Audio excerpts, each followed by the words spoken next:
Not long ago, monsters appeared in this world. The main character was part of the group of hunters fighting on them. All that remains before this long war ends is to defeat it. This was the queen of all monsters. It was she who plunged the world into darkness and took the lives of many people. Since she rules over all monsters, she is considered the strongest. The main character Arden was not sure that he could defeat her. Before he could make a strike, the queen of monsters flew at him. Then there was a bright flash across the entire earth. The representative of the dead soul race begged the queen to lose. Seeing him, the protagonist realized that he would not be able to do this. His end was too near. The representative of the ancient dragons announced the hero's defeat. But the main character did not give up. He still had the strength to make one more strike. When he struck, the queen parried it with only her hand. At the same time, she released a giant ball at him. The representatives of the races observed this and believed that the hero was different from them in strength. The queen's blow pierced the rock. She threw the young man into this crack in the rock. The death of the main character was visible in her eyes. He didn't have a single chance to escape. And all this is the work of this fragile queen of monsters. But the young man was still able to stay on the rock and strike the queen. When she felt this, she became completely furious. She released her claws and pierced the hero's body. The representatives of the races felt that she had acted incorrectly. They believed that she needed to know her place and live in silence. Despite the blood, the hero continued to fight. Then the queen prepared another powerful ball for him. A real battle between two strong personalities began. At some point, the earth again experienced a bright flash. Helen, a representative of the fairy race, asked for Arden to survive. She watched the battle from the other world, since she had already died. Not long ago, she was killed by this same queen. And so the queen struck the hero and tore off his arm. This time, these are definitely the final blows. In a couple of minutes, the main character will die, and the battle will end. For now, he tries to protect himself with his only hand. He was able to cause serious damage to the queen. All these characters from the dead world were just Arden's memories. It was a sign that he would soon join them. His strength gave out and he soon died. The queen threw him off the cliff and ended the battle with victory. The protagonist returns to those who were with him in this battle. Another day came. A young man approached Arden Kirith on the battlefield. He asked the young man not to be daydreaming, but to get down to business. They had too little time to return to base. It turned out that this was a completely different story. One day monsters appeared in this world too. The hunters woke up, gained dexterity, and began to hunt them. The picture is very different from what happened in Kirith's past life. In this world, he has no strength at all to fight. His team needs help clearing dungeons time after time. From a conversation with the young man, Kirith learned that they had a captain. Captain Koman was the leader of the assault team in the Brave Guild. Each time he ordered his subordinates to fight until the very end. Kirith is barely able to beat the monsters of even the easiest dungeon. Kirith was reborn into a new body after that sinister war. Every morning he worked on himself during morning training. He will soon be able to unlock his hunting potential. An awakened hunter is considered to be one who is able to realize his or her full potential. Despite the fact that the memory of the past life is preserved, the hero cannot use it. His body and mind remember every detail. However, even if Kirith remembers this, the body cannot use it. He was too used to his past life to start a new one. In the world of hunters, power is determined by status. If Kirith continues to train, all his efforts will be for nothing. He began to take a regular stick, and with this, he began his daily training. He swung left and right to try and get some results. He doesn't want to forget that battle, even if he is the only one to survive it. During training, he was distracted by a strange voice. It was the same old friend Ren. He was embarrassed that Kirith trained every day. He doesn't like that his friend is constantly tired, without any emotion on his face. Since Kirith trained in the park, he was always watched by strangers. A friend suggested that Kirith find a better place. He realized that Kirith wanted to become one of the hunters. Kirith agreed with this, and said that he wanted to make a lot of money from this. In this world, everyone wants to become a hunter whose salary is several times higher than usual. All hunters can face the unknown. The world really needs people like this. Ren believed that his friend would succeed after hard training. He informed Kirith that the dungeon clearing schedule would be released tomorrow. This time, the hunters will defend the Rymar Labyrinth dungeon. In the morning, the captain sent his subordinates details of the dungeon by email. He mentioned that it was a dangerous place even among C-rank dungeons. One guild already went there and returned in very bad condition. Captain Koman's subordinates were only of D rank.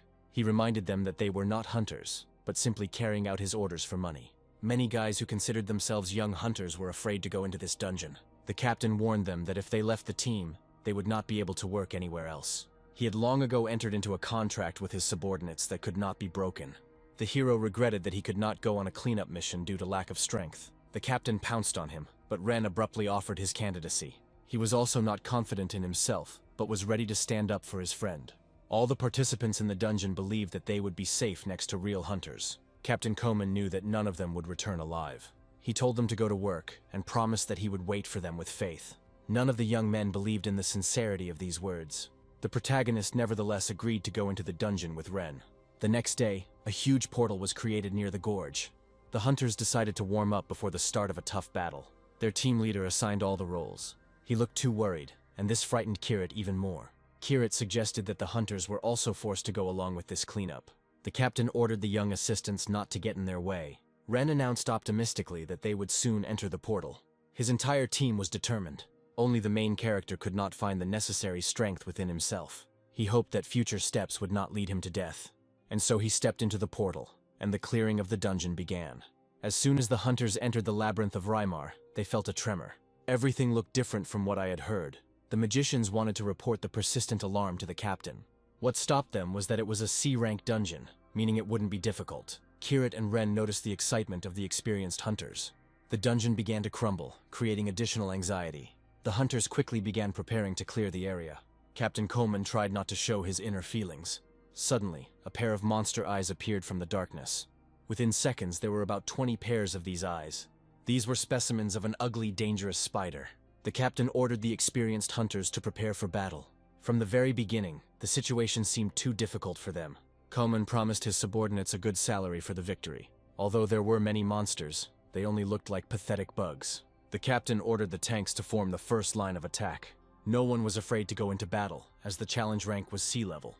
They didn't expect any trickery. The newcomers decided that they would ensure the hunters at the exit. Suddenly, the monsters began to make a strange sound. Poisonous mucus burst from their mouths. After this, the monsters seemed to go wild. The tanks clearly couldn't cope with them. Reserve tanks rushed to reinforce them. These tanks were able to destroy several individuals with fire. The young hunters protected themselves as best they could. Coleman was angry that not all the hunters took part in the raid. After the spiders were destroyed, another monster came out. This was the mid-boss of Rymar's labyrinth, Gallus. In the fight against this boss, every participant was for himself. Gallus' actions broke the team's cohesion. He was much stronger than all the hunters together. His surprise attacks caused damage to the tanks. By this time, the magicians had already completed their preparations. They struck several precise blows at Gallus. The monster was completely covered in flames. It seemed that the boss had been defeated. Kumon ordered the hunters to collect all the valuable items. One of them pounced on Gallus's body to smash it into pieces. But suddenly Gallus rose to his feet and was covered in energy. He spat out an even more poisonous liquid from his mouth. This poison is too dangerous for hunters. He completely dissolved one of them, leaving only the sword. The captain ordered the front ranks to retreat, because even the fumes from the poison were dangerous. Hunters were required to know about these things before entering the dungeon. Kiritou felt like something was definitely wrong here. Even Koman seemed to shudder. He ordered the hunters to gag Gallus to stop the flow of poison. The captain himself decided to deal with the monster alone. He prepared a powerful weapon and attacked Gallus. It was clear that this attack would not harm the lizard, but suddenly Gallus's head flew to the side. This is what the hunters expected from their commander. The captain asked them to examine the wounded and check the supplies. The shadow of a huge raven appeared next to the hunters.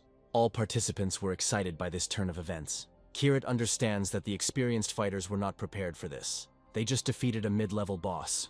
Now the boss of the entire dungeon came out to them. The hunters did not know how to kill this bird. The captain ordered them to form up and stand in attack until death. The bird did not attack, but simply released its feathers. The captain injected himself with the antidote and asked his assistants to do the same. If the feathers touch a person, he will lose his mind. One feather touched the experienced hunter. His eyes immediately showed the infection. Many of the participants started to run away, and the captain accused them of treason. The feathers touched many of them. The hunters went crazy and wanted to leave the dungeon as soon as possible. Captain Koman announced to them that this was not a C-rank dungeon. Kirit decided to run away before the boss got too angry. He proposed this idea to Ren and wanted to take the newcomers with him. Ren refused to leave the battlefield. He wanted to collect all the items left behind by deceased players. Everything here costs a lot of money. Even a hunter's sword costs more than 200 million. Ren has clearly lost his mind. Kirit tried to bring him to his senses, but Ren pushed Ren away from him. He grabbed the expensive weapon and rushed at Kirit. The first blood appeared immediately after this. Ren stood over the prone Kirit. He told him not to stand in his way. He wanted to take all these things for himself before he left. Luckily, the main character was alive. Ren explained to him that he needed money for his little sister. His sister is sick and this money will help her get better. Kirit listened to his worries and asked him to calm down. Ren abruptly released the sword towards him. The sword flew past and hit the ground. That blood came from the wound on Kirit's palm. The hero promised Ren that he would definitely see his sister if he left now. Ren realized that he had done well with his friend. He completely recovered from his loss of sanity. He agreed to leave the dungeon with Kirit, but suddenly he fell into a stupor. The protagonist thought that the bird had affected him again. But Ren jumped back sharply and growled. Scarlet blood spurted out after him. Ren's entire body was completely covered in blood. The main character did not understand what had happened. He tried to bring Ren to his senses. Before he died, he whispered that he was glad that Kirit was okay. It turned out that he was killed by Captain Koman, who had lost his mind. The feather got stuck on his shoulder, and the captain could not be brought to his senses. Kirit immediately remembered how he once saw his friend die, and now, before his eyes, his close friend was killed. It was a shame for Ren, because he had a little sister left. Kirit heard for the first time why Ren became a hunter. He wanted to be one of the best hunters to make a fortune. In fact, Ren died while covering for Kirit. The protagonist decided to deal with the captain here and now. Koman wasn't afraid because he was facing a complete loser. It was important to Kirit too that the C-rank hunter was killed by his hands. This will be a just revenge for the death of a friend. So the dungeon clearing failed. Many participants died because of the magic feathers. The team disintegrated, and the hunters were destroyed. At the end of the battle, the pen also touched Lord Koman. He immediately apologized to everyone and believed that the mistake was not on his side. He blamed everything on the trash that got in the way under his feet. His young students hindered him at every step. Koman considered that they had no right to exist. He personally made sure they paid him for the loss. He cut their bodies blow by blow. Due to the loss of his mind, he was not fully aware of his actions. He saw the defenseless Kirit and Ren. Koman immediately decided that he would kill Kirit at any cost. He had long held a grudge against him because of Kirit's uselessness. But Ren jumped out and stood up to defend his friend. He received a fatal blow from his commander. Koman liked this guy's courage. But still, his goal was precisely Kirit. The main character and the captain decided to even the score. Koman didn't want this fight because of the big difference in status. He saw no point in this, since Kirit had not yet awakened. He lunged towards the hero, but the young man disappeared from his sight. Kirit made a good maneuver, deceiving the captain. He went around him from behind and attacked. Koman managed to put up a shield to avoid death. The main character did not forget that in front of him was a man who had lost his mind. He needs to be as careful as possible with such a powerful person. Besides his madness, Captain Koman has some good abilities and skills. The dungeon boss did not interfere in this fight and watched from the side. His presence made it difficult for Kirit to concentrate on the captain. Some of the hero's attacks were quite unsuccessful. In this battle, someone will definitely die. Kirit hoped it wouldn't be him. Despite his weak skills, he did not give in to the captain. But one of Koman's attacks threw the main character into the wall. The hero's brain tells him to dodge attacks, but his body doesn't obey. Kiritsu was upset that he couldn't use the power from his past life. The captain praised him for his good movements. He didn't understand how such a scumbag could wield a weapon so skillfully. The captain became worried when he realized that the situation was not so predictable. He allowed the thought that he could lose to this loser. To protect himself, Koman released a special energy. This energy swirled around the main character. Kirit maneuvered carefully and did not get in her way. Soon a powerful explosion occurred in the dungeon. The explosion distracted the captain and he missed the blow. Kirit was able to cut him on the neck and draw blood. If the hero continues in the same spirit, he will clearly win. Within minutes, the captain's body was completely covered in blood. The young man only had to deliver the final blows. Captain Koman found the strength in himself and flew back. He didn't understand how he could lose to an inexperienced hunter. Before this, he considered Kirit to be ordinary trash. It is this garbage that will kill him now. With the last of his strength, the captain used body strengthening and acceleration. His serious attack did not frighten the protagonist at all. Kirit noticed that Koman had used up all his abilities and had lost his mana. It was easy for the young man to predict the direction of his movements. He easily dodged any attack. After each attack, he dealt a good blow to the captain, and so Koman's only weapon broke. Soon, Kirit chopped off several of his limbs. The captain began to beg him for mercy. The main character didn't feel sorry for him. He believed that this man deserved to die for killing innocent people. Kirit also noticed that Koman had regained his sanity. The fact that the captain was under the influence does not excuse him. He killed an entire army of hunters with his own hands. The protagonist announced his death to him. With this, he dealt the final blow. Captain Koman's head flew off to the side. After this, Kirit looked around the area and saw that everyone was dead. He hadn't seen so many corpses in the last few years of his past life. After killing the captain, the hero felt a magical power. He assumed that this was because he was thinking about a past life. Most likely, this is that very awakening. Kirit felt the magical power as soon as he touched the sword. Kirit's level has increased to 6th. His ability is called Execute Heretics. She absorbs the karma of heretics and turns it into power. The hero immediately remembered the dead Ren. It was Ren who really needed this. He lost his chances, and the loser Kirit woke up in his place. Now the hero needs to deal with that dangerous bird. He hoped that he would be able to overcome her. On the battlefield, he absorbed 1 magic coefficient. Now he has a difference of only 1 coefficient with the bird. Kirit doesn't think his powers are the same anymore. He still didn't understand how mana worked. Here you can release it without any control. The dungeon boss rushed at Kirit. The basic use of mana is similar to throwing. It strengthens Kirit's body with fragile control. It finds vulnerable spots to find an unprotected place to strike. This is the way the hero wants to defeat this bird. He prepared himself carefully and made the first attack. The sword flew straight towards the boss. It was a shame because he flew past at a tangent. The dungeon boss was injured, but only slightly. With this attack, the protagonist lost one of his 2 swords. He can't make that mistake again. He grabbed the remaining weapon more tightly and pounced on the bird.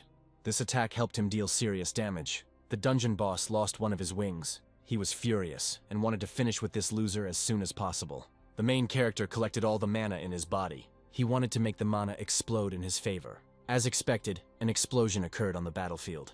After this, Kirit went into close combat. With just 1 blow, he cut the bird in half. So he single-handedly defeated the boss challenge. After killing the bird, he received a small amount of mana. Kirit didn't understand how an army of hunters couldn't deal with this boss. He, a newly awakened hunter, defeated this boss alone. But from old memory, he thought that the battle was not over yet. He remembered the monsters that were sent by the queen. They came to destroy this world. The 9 races of the continent set out to meet the unknown enemy face to face. They met him after going through many terrible battles. In the end, after all the fighting, they finally won. During the victory celebration, the hero heard the voice of the Queen of Monsters. He asked his friend Helen to hide immediately. But instead of Helen's face, there was the face of a queen, or an evil spirit. She accused the hero that everything happened only because of his fault. This moment remained forever in the memory of the main character. A few days later, he came to his senses. It was all a terrible dream. After the boss fight, he lost consciousness and fell into a coma. He slept for 3 days and never came to his senses. A respectable man was on duty next to him. He handed the hero a business card in which the name Temur was mentioned. Kirit asked him what had happened to everyone else. Temur liked that after the coma, the hero first of all remembers his comrades. He said that the armed brigade of the Brave Guild was completely destroyed. When paramedics arrived at the scene, they found only Kirit, who had survived. Kiritu was curious about what happened to the man named Renegawa. The funeral of those who died in the dungeon took place while Kirit was in a coma. After these events, the labyrinth was classified as rank B. The protagonist believed that Captain Koman was simply unlucky with this raid. Timur Khan announced that Koman had a lot of debts due to gambling. So he went into the dungeon, despite knowing that it was too difficult. Perhaps he was not aware of all the changes in this dungeon. This gentleman's team is still investigating anomalous phenomena in the dungeons. Timur left Kirit alone and asked him to remember the details of that raid. The main character was left alone and thought for a long time about his deceased friend, Death. He was worried about Ren's death and Koman's disgusting excuse for going on a purge. To distract himself, the young man turned on the news. The news reported an introduction to a rather famous person. An SS rank hunter nicknamed Odin's Justice appeared on the screen. Loki Sora was the best hunter in all of Japan. Upon awakening, she gained 4 abilities. Kirit immediately tested his abilities. He assumed he woke up when Koman died. He began to search for information about the execution of the executioners, but found nothing. He doesn't even have anyone to test his new ability on. If there was an executioner nearby, the ability could be tested in action. Kirit regretted that he was no longer in his past life. But even in this world, he develops hidden abilities. After a few days, the medical examinations were completed. Kirita was discharged from the hospital to go home. After some training, he created a portal to the dungeon. Now he is not like hunters who cannot use their powers to the fullest. Kirit himself is slowly beginning to understand the relationship between mana and abilities. He went to that very dungeon with the labyrinth. The hero wanted to prove to himself that he was capable of overcoming it alone. Due to killing Koman, he awakened and accumulated some mana. He got a chance to correct the mistakes of his past life. He vowed that the tragedy would not happen to him again in this life. And then, from the darkness, several eyes of terrible spiders looked at him. Kiritu needs to overcome everyone to prove his strength. He made this task a top priority. He swung his sword and energy followed him. A couple of days later, several patients were admitted to the same hospital. There was a girl with a rare disease in this hospital. One of the nurses was glad that their hospital had a filtration cube. The sick girl apologized to the doctors for coming without her parents. Her name was Igawa Mary. She already knows what happened to her brother. Igawa Mary has a severe allergy to mana. Due to the appearance of gates all over the world, they began to fill the atmosphere with mana. Because of this, a new disease has appeared that takes the patient's life. This disease is considered incurable. Currently, in hospitals, it is only possible to suppress symptoms with a filtration cube. Igawa Mary suffered from this disease since childhood. A few years ago, during her free time in the hospital, she watched the news about Loki Sora. Loki Sora was the best hunter in Japan. The ratings of the footage from her battles are breaking all records. Igawa Mary was clearly interested in this character. When she watched this story in the past, brother Ren was next to her. Ren wanted to awaken and become like Loki. In the future, he planned to join her guild. His sister always supported him in this endeavor. But several years passed, and Igawa Mary was still here, but completely alone. She decided to fulfill her brother's dream and become like Loki. She felt hurt that she had been nothing but a burden to Ren all her life. She left the room and a nurse came up to her for support. The doctor announced that before leaving, her brother had definitely prepared a gift for Mary. But at that moment their conversation was interrupted by the blood moon. She was too big and appeared in broad daylight. Seeing her, some patients started running. They told Mary and the nurse to hide in the shelter. This moon is called the Disaster of Schism. The patients received a message from the Hunters Association and ran for cover. But the girls found this strange, because they didn't see any monsters. Suddenly the window broke, and a giant's hand appeared next to Mary. This was clearly the appearance of a monster. The girls looked up and saw the three-eyed gold. The nurse asked Mary to run away immediately. The young girl fell into a stupor and could not make a single movement. She was afraid that she would fall into the hands of this powerful monster. The nurse did everything to bring the girl back to her senses. She hoped that the Hunters Association would arrive soon to help. Mary pushed her and wanted to buy some time for her. She didn't want anyone else to sacrifice their life for her again. The nurse realizes that she will not be able to save Mary. The girl was a few meters away from the giant's hands. She had no idea that the brave Kirit was flying to her aid. Kirit saved her and asked her to think about her family. He said that he came here instead of Ren. Mary learned that Ren sacrificed his life for Kirit. She still couldn't believe that her brother was dead. She perceived this situation as a gift from her beloved Ren. Meanwhile, a high-ranking dungeon was being cleared. In the desert of Lorthalemia, Loki Sora was in the company of other guilds. She knew that she could defeat any monster. She changed her skills one after another. One of the most dangerous monsters was defeated in a minute. Loki Sora simply cut him in half. Suddenly, new monsters formed from the halves of the monster. Loki Sora realizes that this monster can be infinite. However, this did not stop her at all. She destroyed the active part of the monster.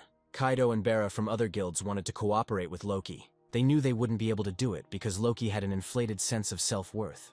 She hasn't invited hunters to her guild for a long time. In her guild, she is considered the only SS rank hunter. This rank is the highest not only in the guild, but in all of Japan. Now she was surrounded by about 6 identical monsters. The girl accepted this threat with ease. For her, this cleanup was like a regular training session. But suddenly Loki disappeared from the sight of other guilds. At that moment, the dungeon boss appeared. Kaido decided it was time for them to engage in battle. But Loki forbade him to get involved, as she wants to end up alone. She initially intended to deal with the boss alone, so she wanted to show other guilds her abilities. The desert boss was not a terrible opponent for her. Loki released mana from himself in the form of electrical lightning. This lightning penetrated the boss's body and destroyed him. The boss fell to the ground, and the dungeon clearing was complete. Loki Sora dealt him a few blows, just in case. In fact, she didn't see any point in her actions. She already has a fairly high level of ability. The other guilds were uneasy that they didn't even interfere with her work. This is why Loki Sora is considered the best hunter. Suddenly, that bloody rift moon appeared in the sky. The alarmed guild members decided to turn back.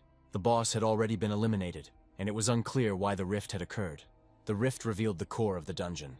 This means that soon more monsters will appear on Earth. It was an anomaly, as the core appeared in the very depths of the dungeon. This time, it suddenly appeared at the entrance to the dungeon.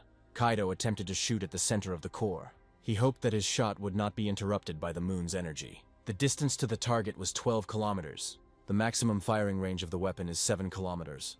This core was too far away, and ranged attacks were useless here. Suddenly, the core of the rift released energy from itself. An agitated Loki Sora suggested that her comrades change location. She was sure that a new rift would soon occur. A gate to another dimension appeared before the heroes. Loki has already contacted the guild and asked her comrades for a rescue operation. Until the team arrived, she wanted to deal with this phenomenon alone. She stated that she would soon bring this moon down to Earth. This phenomenon has already been reported on the news. Judging by the consequences, the rift formed in a dungeon of at least rank A difficulty. Typically, a rift is more complex than the dungeon it appears in. Soon people will see the warriors who protect this core. The main character was worried that Mary would encounter these monsters. Despite the presence of Mana, the girl felt calm. From Kirit she learned that he worked with her brother. She was sure Ren had described her as a burden. Kirit explained to her that Ren hadn't said a word about it. Mary cried when she learned that Ren always thought only good things about her. She always felt that she was an obstacle to her brother's normal life. Kirit suggested continuing the conversation after he destroyed the rift. Meanwhile, hundreds of buildings were burning on the ground. Monsters emerged from the flames of fire. The protagonist left the hospital and rushed to fight them. Over the past few days, he had come to one conclusion. Kirit now knows that there is no point in leveling up skills other than mana. Physical attack and flexibility have a high chance of winning, but a low maximum. Therefore, the hero will devote all his future time to developing mana. It is mana that will help him win more than one battle. He had previously approached the hunter to test the effect of a physical attack. After talking to a hunter who had developed physical attack, Kirit understood the difference. Physical reached the level of his past life, and so the hero rushed at one of the largest monsters. He had 30 mana points in reserve. This helped him to fly high up. He planned to fly to the rift to destroy it. This way he will stop the appearance of new monsters on Earth. He had only one sword in his arsenal. He launched the sword into the rift and hoped that it would reach its destination.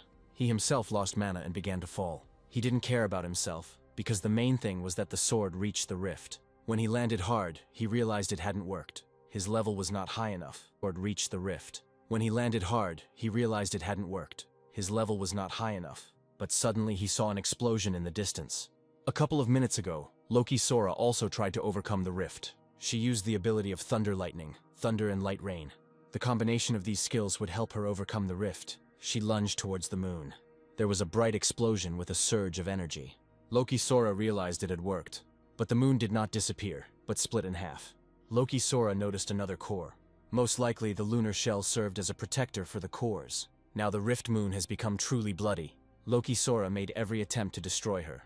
As she concentrated the thunderbolt, the moon released its energy onto her. From the outside it was clear that even the experienced Loki couldn't handle this flow. The protagonist rushed to her aid and pushed her away by the waist.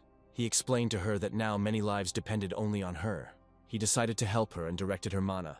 The girl did not understand how this young man was able to change the flow of her mana. Within a second, mana filled her entire body. Previously, the girl thought that she had used up all the supplies she had before the battle. At that moment she realized that the guy was on her side. The hero suggested that they destroy this thing with joint efforts. They created a powerful flow that was directed towards the fault. Oddly enough, this time everything worked out. The girl calmed down, but Kirit announced that this was not the end. The core of the rift was still alive. At any moment it can release a stream of monsters from itself. Kirit suggested hitting the core again. Loki Quarrel could no longer do this due to the mana limit. The heroes can only wait for their energy to replenish. Kirit took charge and asked Loki to launch him upward. The girl just needs to repeat something like the attack that happened just now. Loki had no time to think, so she did what was required. A second later, Kirit was flying towards the rift. He hoped he had enough mana to make the attack. As he flew closer, 5 mana points were added to his reserve. From such a short distance he launched the sword. This time the sword will definitely reach the rift. As expected, the sword flew straight into the center of the core. There was a major explosion with a release of energy. Loki Sora didn't expect that anyone could do the impossible. She still didn't know what kind of strange guy had gotten involved in her company. She was grateful to him that the rift was destroyed. Along with the destruction of the rift, the hero increased his level. He also gained a new ability. Now all he had to do was land safely on the ground. Loki Sora wanted to help him, but it was too late. She wondered if there might be other SS rank hunters besides her. The next day, the news reported that the fault was of complexity C. People were grateful to Loki, who was able to destroy him. The girl announced that she was helped by a strange guy who disappeared after the destruction of the rift. Mary, who was watching the news, realized that this guy was Kirit. The protagonist didn't want her to know the truth. He simply announced that he had recently had an awakening. Mary suggested that he become a hunter and first pass the exams. She believed that he would pass, despite the low level. She wanted her loved one to become a great hunter, at least this time. Kirit became her brother Ren's replacement. The hero agreed to take the exam, but he knew that nothing would change. A few days later, the hunter's exam began. Some participants came here just to make a good video. One of these people distracted a stranger. This man was named Yabuki Godu, who awakened with 3 abilities. He came to the exam to get first place. Upon seeing him, Kirit realized that he could not control his mana. He has a maximum rank of A. Soon, Loki Sora came to the examinees. She hoped that on this bright day, everyone would show their true abilities. Many of the participants had never seen her in person, and were delighted. They all rushed towards her, forgetting about preparing for battle. The main character wanted to avoid meeting her. If he appears before her eyes, she will definitely recognize him. In fact, Loki came here not as an examiner, but as a guest. A few days ago, her guildmaster announced that this rift originated from the Lothalemia desert. The guild owner's name was Ohara Junoke. Because the guild was absent during the rift, people assumed it was a show for Loki. It is obvious that the next exam will be the president of the Japanese Association. If Loki takes part in it, he will be able to regain the trust of both the people and the authorities. Soon she announced that the exam was beginning. The events were broadcast live on all television channels. There were about 100 participants. The main character climbed a tree to wait here for a while, but suddenly he felt a flow of mana. The stream is weak, but it is obvious that it is someone from his past. The president of the Japanese Hunters Association arrived for the exam. Loki informed President Kenzu that Yabuki Godu could become the hunter. She knew he had awakened with 3 abilities. The president recalled that the person who stopped the rift in Japan was below the rank of C. He believed that this man should become the first. He told Loki that guy number 240 had good potential. Opening the participant's form, Loki saw that same guy. She learned for the first time that her companion's name was Kiritani, and that he was 20 years old. She couldn't believe her eyes that he had just woken up. The hero sat on a tree and observed the situation. Many participants created a dispute due to their strong abilities. Kishida announced that his grandfather had invested a lot of money in him. Yabuki Godu mocked him for only having 1 ability. In the midst of the argument, Kirit came down from the tree. Yabuki asked him to leave the place and not interfere with his conversation with people. The young man announced that he would listen to his advice and leave this place. But along with this, he will also take that guy Kishida Shin with him. All the participants rushed after Kishida and Kirit. Holding Kishida, Kirit fought off his pursuers. He managed to fight back with only 1 leg. Kishido didn't have the courage to ask Kirit why he took him. The main character told him several facts from his past life. He tried to find out that this man belonged to his past. He recognized him and immediately told him about his abilities. Kishida decided to trust him, because there was no time to think. They hid behind a rock and continued their conversation about their grandfather's ability. Kishida may be the key to Kirita's past. Kirit offered him to be his assistant, but he had no such desire. He just wanted someone older to take care of him and protect him from Yabuki. The hero knew that Kishido's grandfather had the same ability, but he knew him by his Korean name. Kishida claimed that his grandfather was purebred Japanese. It looked like this guy had nothing to do with Kirit's past life. Kishida revealed that Yabuki constantly bullied the weak after awakening. He was never his equal in terms of sheer number of abilities. Suddenly, this conversation was interrupted by a break in the stone. Kirit declared that he never used his abilities. Kishida believed that ability determined rank. Now he wanted Kirit to teach him how to use only mana. In this case, Kirit has 1 condition. Yabuki arrived to them with his comrades. Kirit asked Kishida to play this fight alone. Yabuki noticed that his classmate's personality had changed greatly. He consoled himself with the thought that he was just a loser with 1 ability. Only the main character knew that the outcome was already predetermined. It all seems like a waste of time to him. He explained to Kishida that he had to win with just mana. Yabuki knew that his 3 abilities would be enough for this fight, and so Kishida was the first to attack him.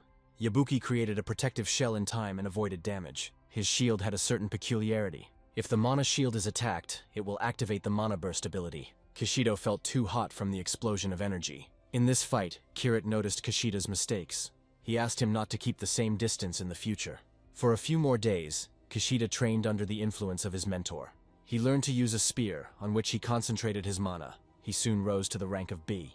He learned to strike directly at the center of the enemy's weak spot. Their fight with Yabuki had been going on for several days now, and was not producing any results. And then Kishida's magical spear pierced the protective shell. Yabuki's shield broke into many pieces. Yabuki didn't expect his ability to be defeated. Kishida's next blow landed on Yabuki himself.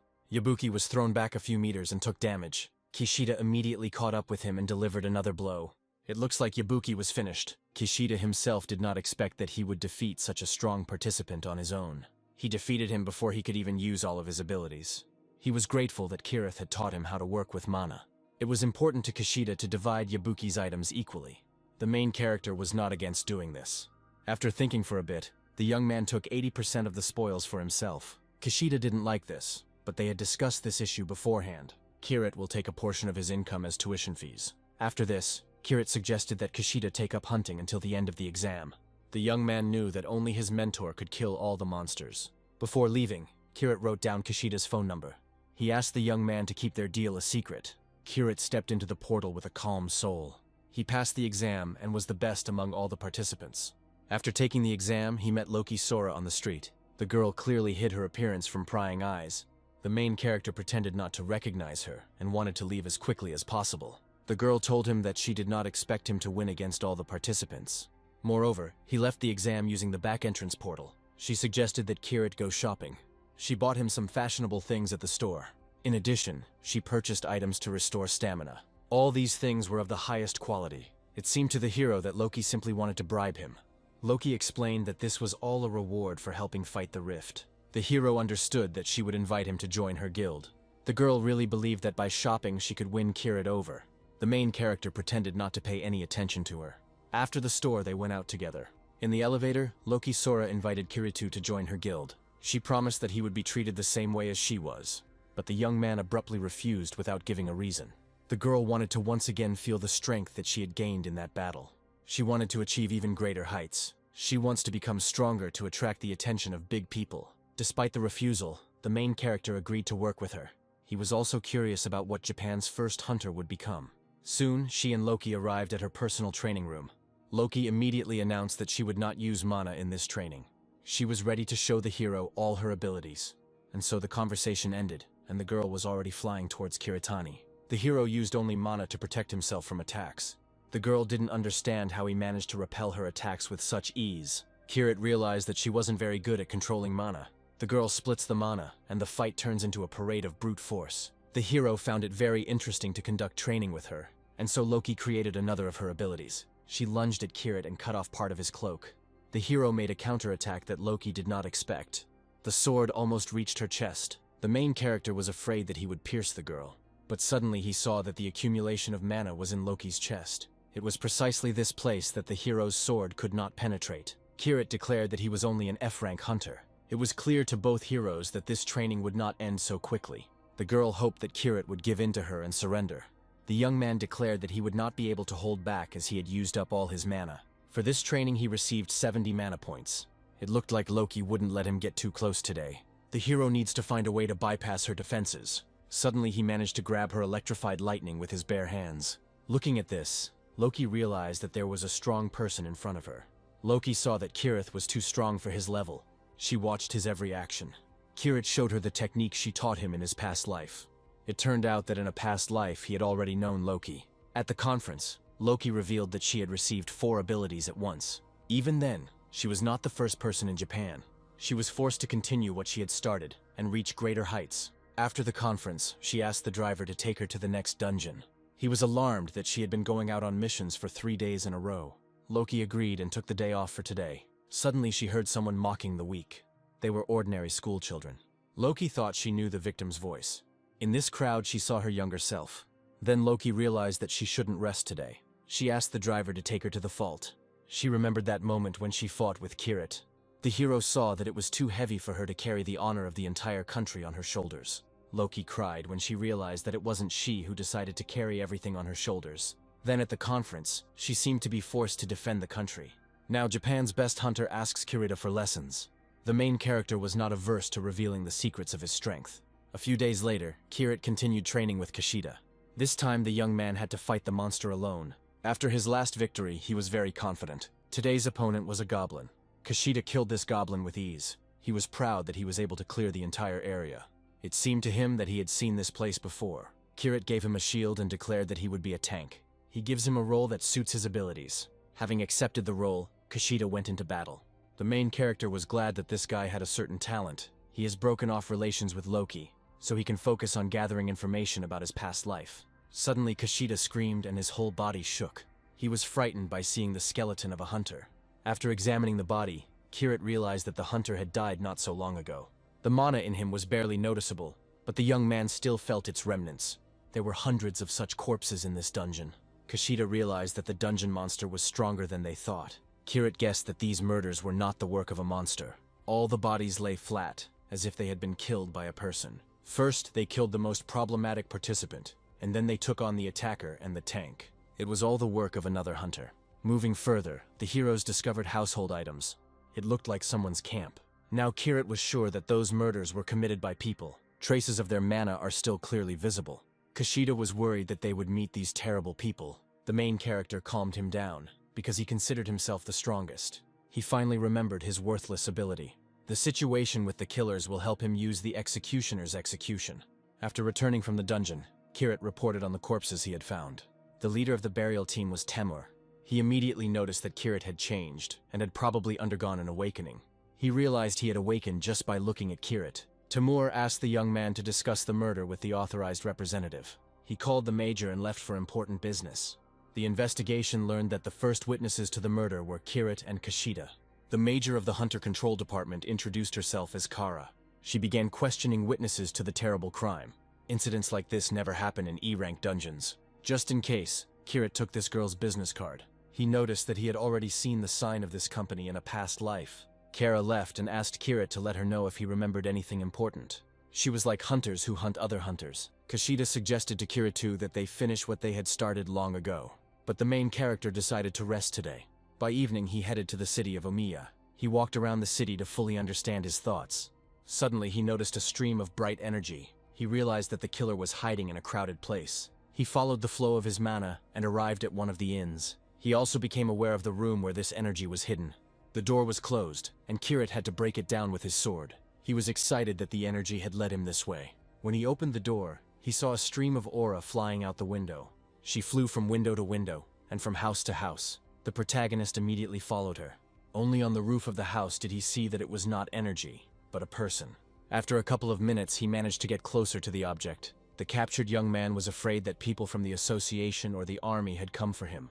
Kirit suggested that he surrender to ease his fate. Unfortunately, that guy wasn't going to give up and grabbed his weapon.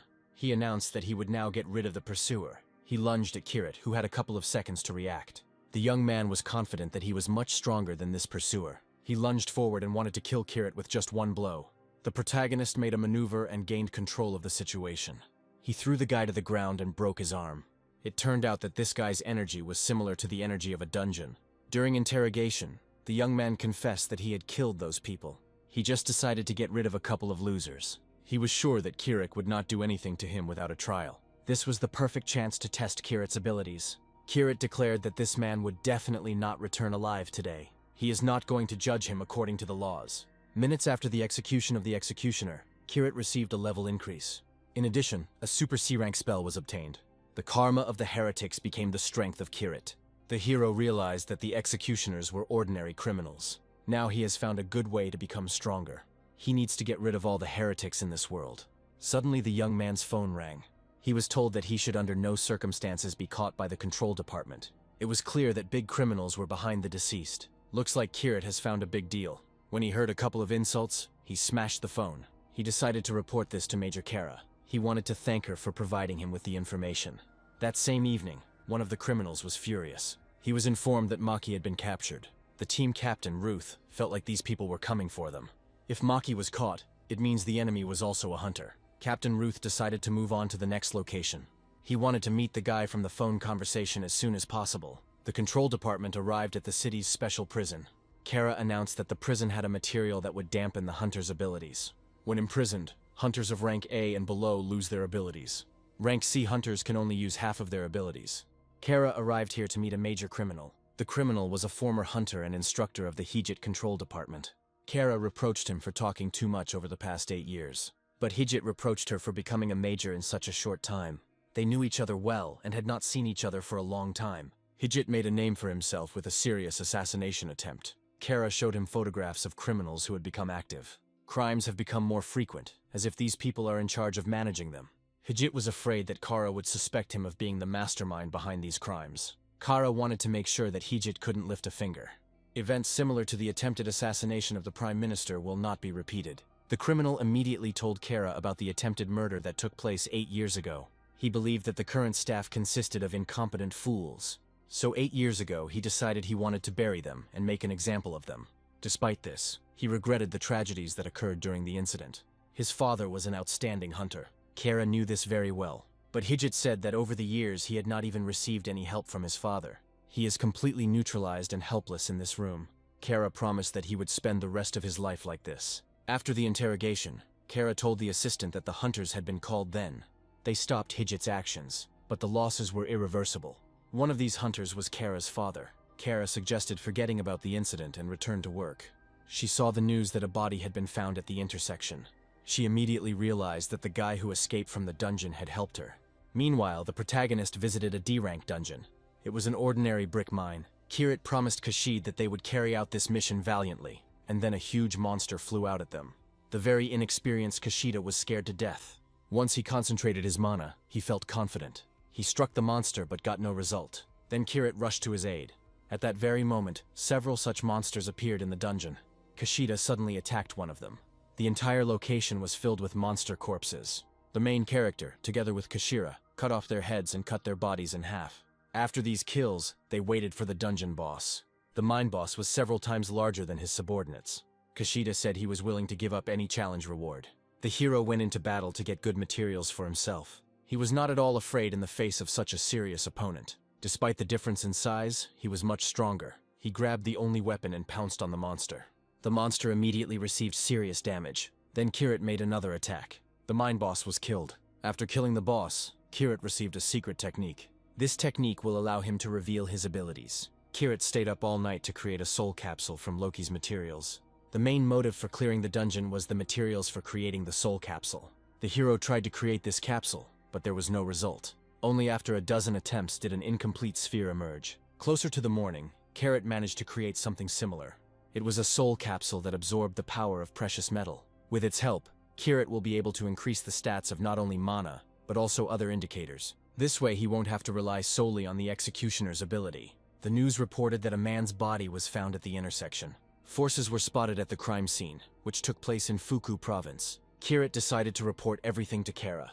That same evening, Major Kara was returning from work. She arrived at the parking lot to go home, but suddenly she saw a note from Kirit on the car. In addition to the note, there was the criminal's broken phone. Kirit told her in a note that this was the phone number of the murdered Maki. The girl immediately called her colleagues to report the discovery.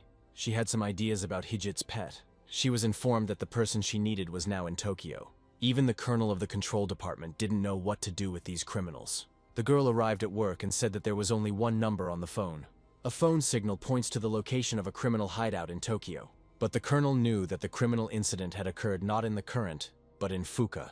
They also found a lot of evidence about Fuki at the scene of Maki's death. Hijit's pet Jim was also spotted in Fuka. The association sends hunters for this master. Investigators suspect that Jim's real target is in Tokyo. Perhaps Jim and Hijit want to attack the Prime Minister again. They are already fully prepared and are waiting for the association's next move. The colonel reported that the Prime Minister was flying abroad today. No prisoner will be able to take revenge on him for what happened 8 years ago. Kara reported that the departure airport was located directly behind the prison where Hijit was being held. If everything turns out to be true, she will be able to prevent tragedy. The association's colonel tried to trust her instincts. He sent Kara on a mission and waited for her report. Meanwhile, outside the prison, preparations for crimes were already underway. The group leader received the report that the operation in Fuka had already begun. He had a detailed plan of all the city's tunnels. He told Jim to begin the operation. Jim walked up to the prison wall and whispered a few words.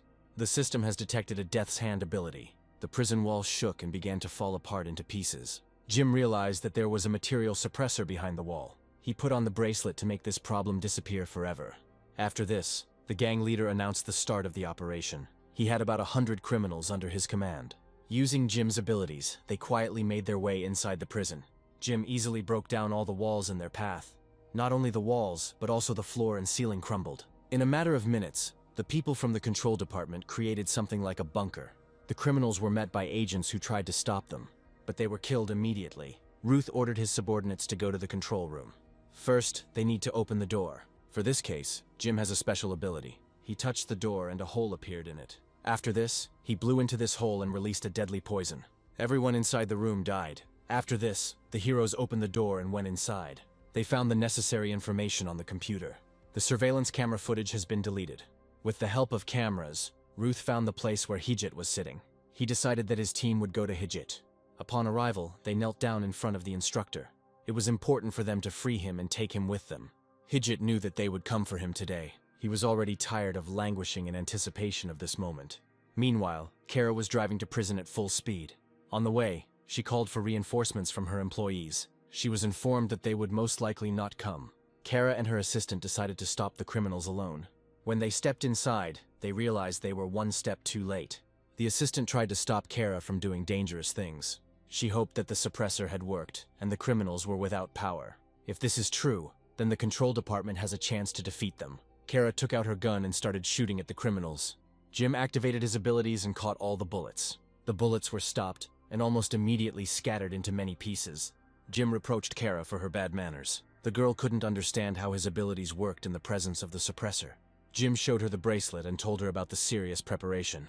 This bracelet can block the effect of suppressors. Ruth was angry that Jim told about their bracelets. The freed Hijit greeted Kara again. Kara realized that he was targeting the Prime Minister again, just like 8 years ago. Hijit assured her that her arrival had not changed anything. He doesn't plan to fight her now, because she's going to die today anyway. Reinforcements arrived for the control team and opened fire. Jim easily stopped all the bullets and sprayed the poison. This poison killed all those who came to help Kara. The control major realized that they were in a hopeless situation. Jim grabbed Kara by the neck and activated another ability. Kara felt an electric current run through her body.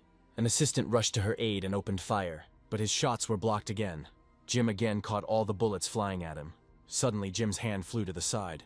Dark scarlet blood poured onto the floor. The young man realized that he had miscalculated his moves. Kara didn't know who carried out the attack. It turned out that the main character had come to her aid. He promised Kara that today they would deal with all the criminals. Jim realized that Kirit was on Kara's side and attacked him. He scanned Kirit and saw unusual abilities in him. The main character was not at all worried in front of him. He knew that today he would win over everyone. He grabbed the sword and swung it, but Jim activated the shield in time. Kirit didn't expect him to instantly create a barrier of mana. It seems that he is not the only one who is so good at wielding the Force. Despite the speed of his reaction, the hero considered it an insignificant trick. He fought back against his opponent, and Jim began to think about losing. At that very moment, blood burst out of his body. He instantly fell to the ground and stopped moving. By killing Jim, Kirit gained a new ability and leveled up. He announced that Ruth would be the next victim. Ruth thought that Kirit must be under the influence of a suppressant. Because of the suppressor, the hero would not be able to release so much mana. The protagonist scolded the gang leader for his vanity and the murder of innocent people. He declared that they would definitely pay for their sins. Ruth had heard that voice somewhere before. He realized that it was Kirit who had spoken to him on Maki's phone. Ruth was angry and created poisonous mana. He was ready to avenge his partner's death. He spat out several streams of poisonous liquid. This ability is much easier to stop than Loki's lightning. Thanks to Loki's Sora, Kirit will handle this perfectly. A single hit from his ability is enough to kill anyone. If Ruth touches Kirit, the hero will simply disappear. Rudd hoped that at least a drop would fall on Kirit. The protagonist carefully maneuvered between streams of poisonous liquid. He made it so that he was one step away from Ruth. Ruth didn't have time to take action for close combat. He realized that it was too late to do anything, because the sword was flying towards him. The protagonist split his body in half with one blow. By killing Ruth, Kirit leveled up. Besides this, he gained another ability. Kara didn't understand how Kirit could move like that under the influence of the suppressor. She became interested in this young man and decided to get to know him better. Kirit had no time for acquaintances, because he knew that there was another criminal. He only crossed paths with him for a second, but recognized him immediately. It's rare to find mana like this anywhere. This is the strongest person Kirit has ever met in this world. Meanwhile, terrible events were taking place at the airport nearby. Hijit carried out several terrorist attacks. The soldiers realized that this was a hunter of at least rank C. They had to do everything to ensure that the plane carrying the Prime Minister took off. They opened fire and simultaneously called for backup. All the bullets were stopped by Hijit's ability. He turned them into little coals. Hijit, not fearing his fate, went out to the army of soldiers. He announced that now everyone would burn alive. After this, several fireballs flew at the soldiers. All the planes and hangars at the airport caught fire. The soldiers did not have time to escape and were burned alive. One of the hunters spotted Hijit and attacked him. Unfortunately, he was unable to do so as Hijit noticed him. Hijit was ready to kill anyone who would stop him from committing a terrorist attack. All these 8 years he has been targeting the Prime Minister. He realized that he was not at this airport. Hijit used several abilities to play hide-and-seek with him.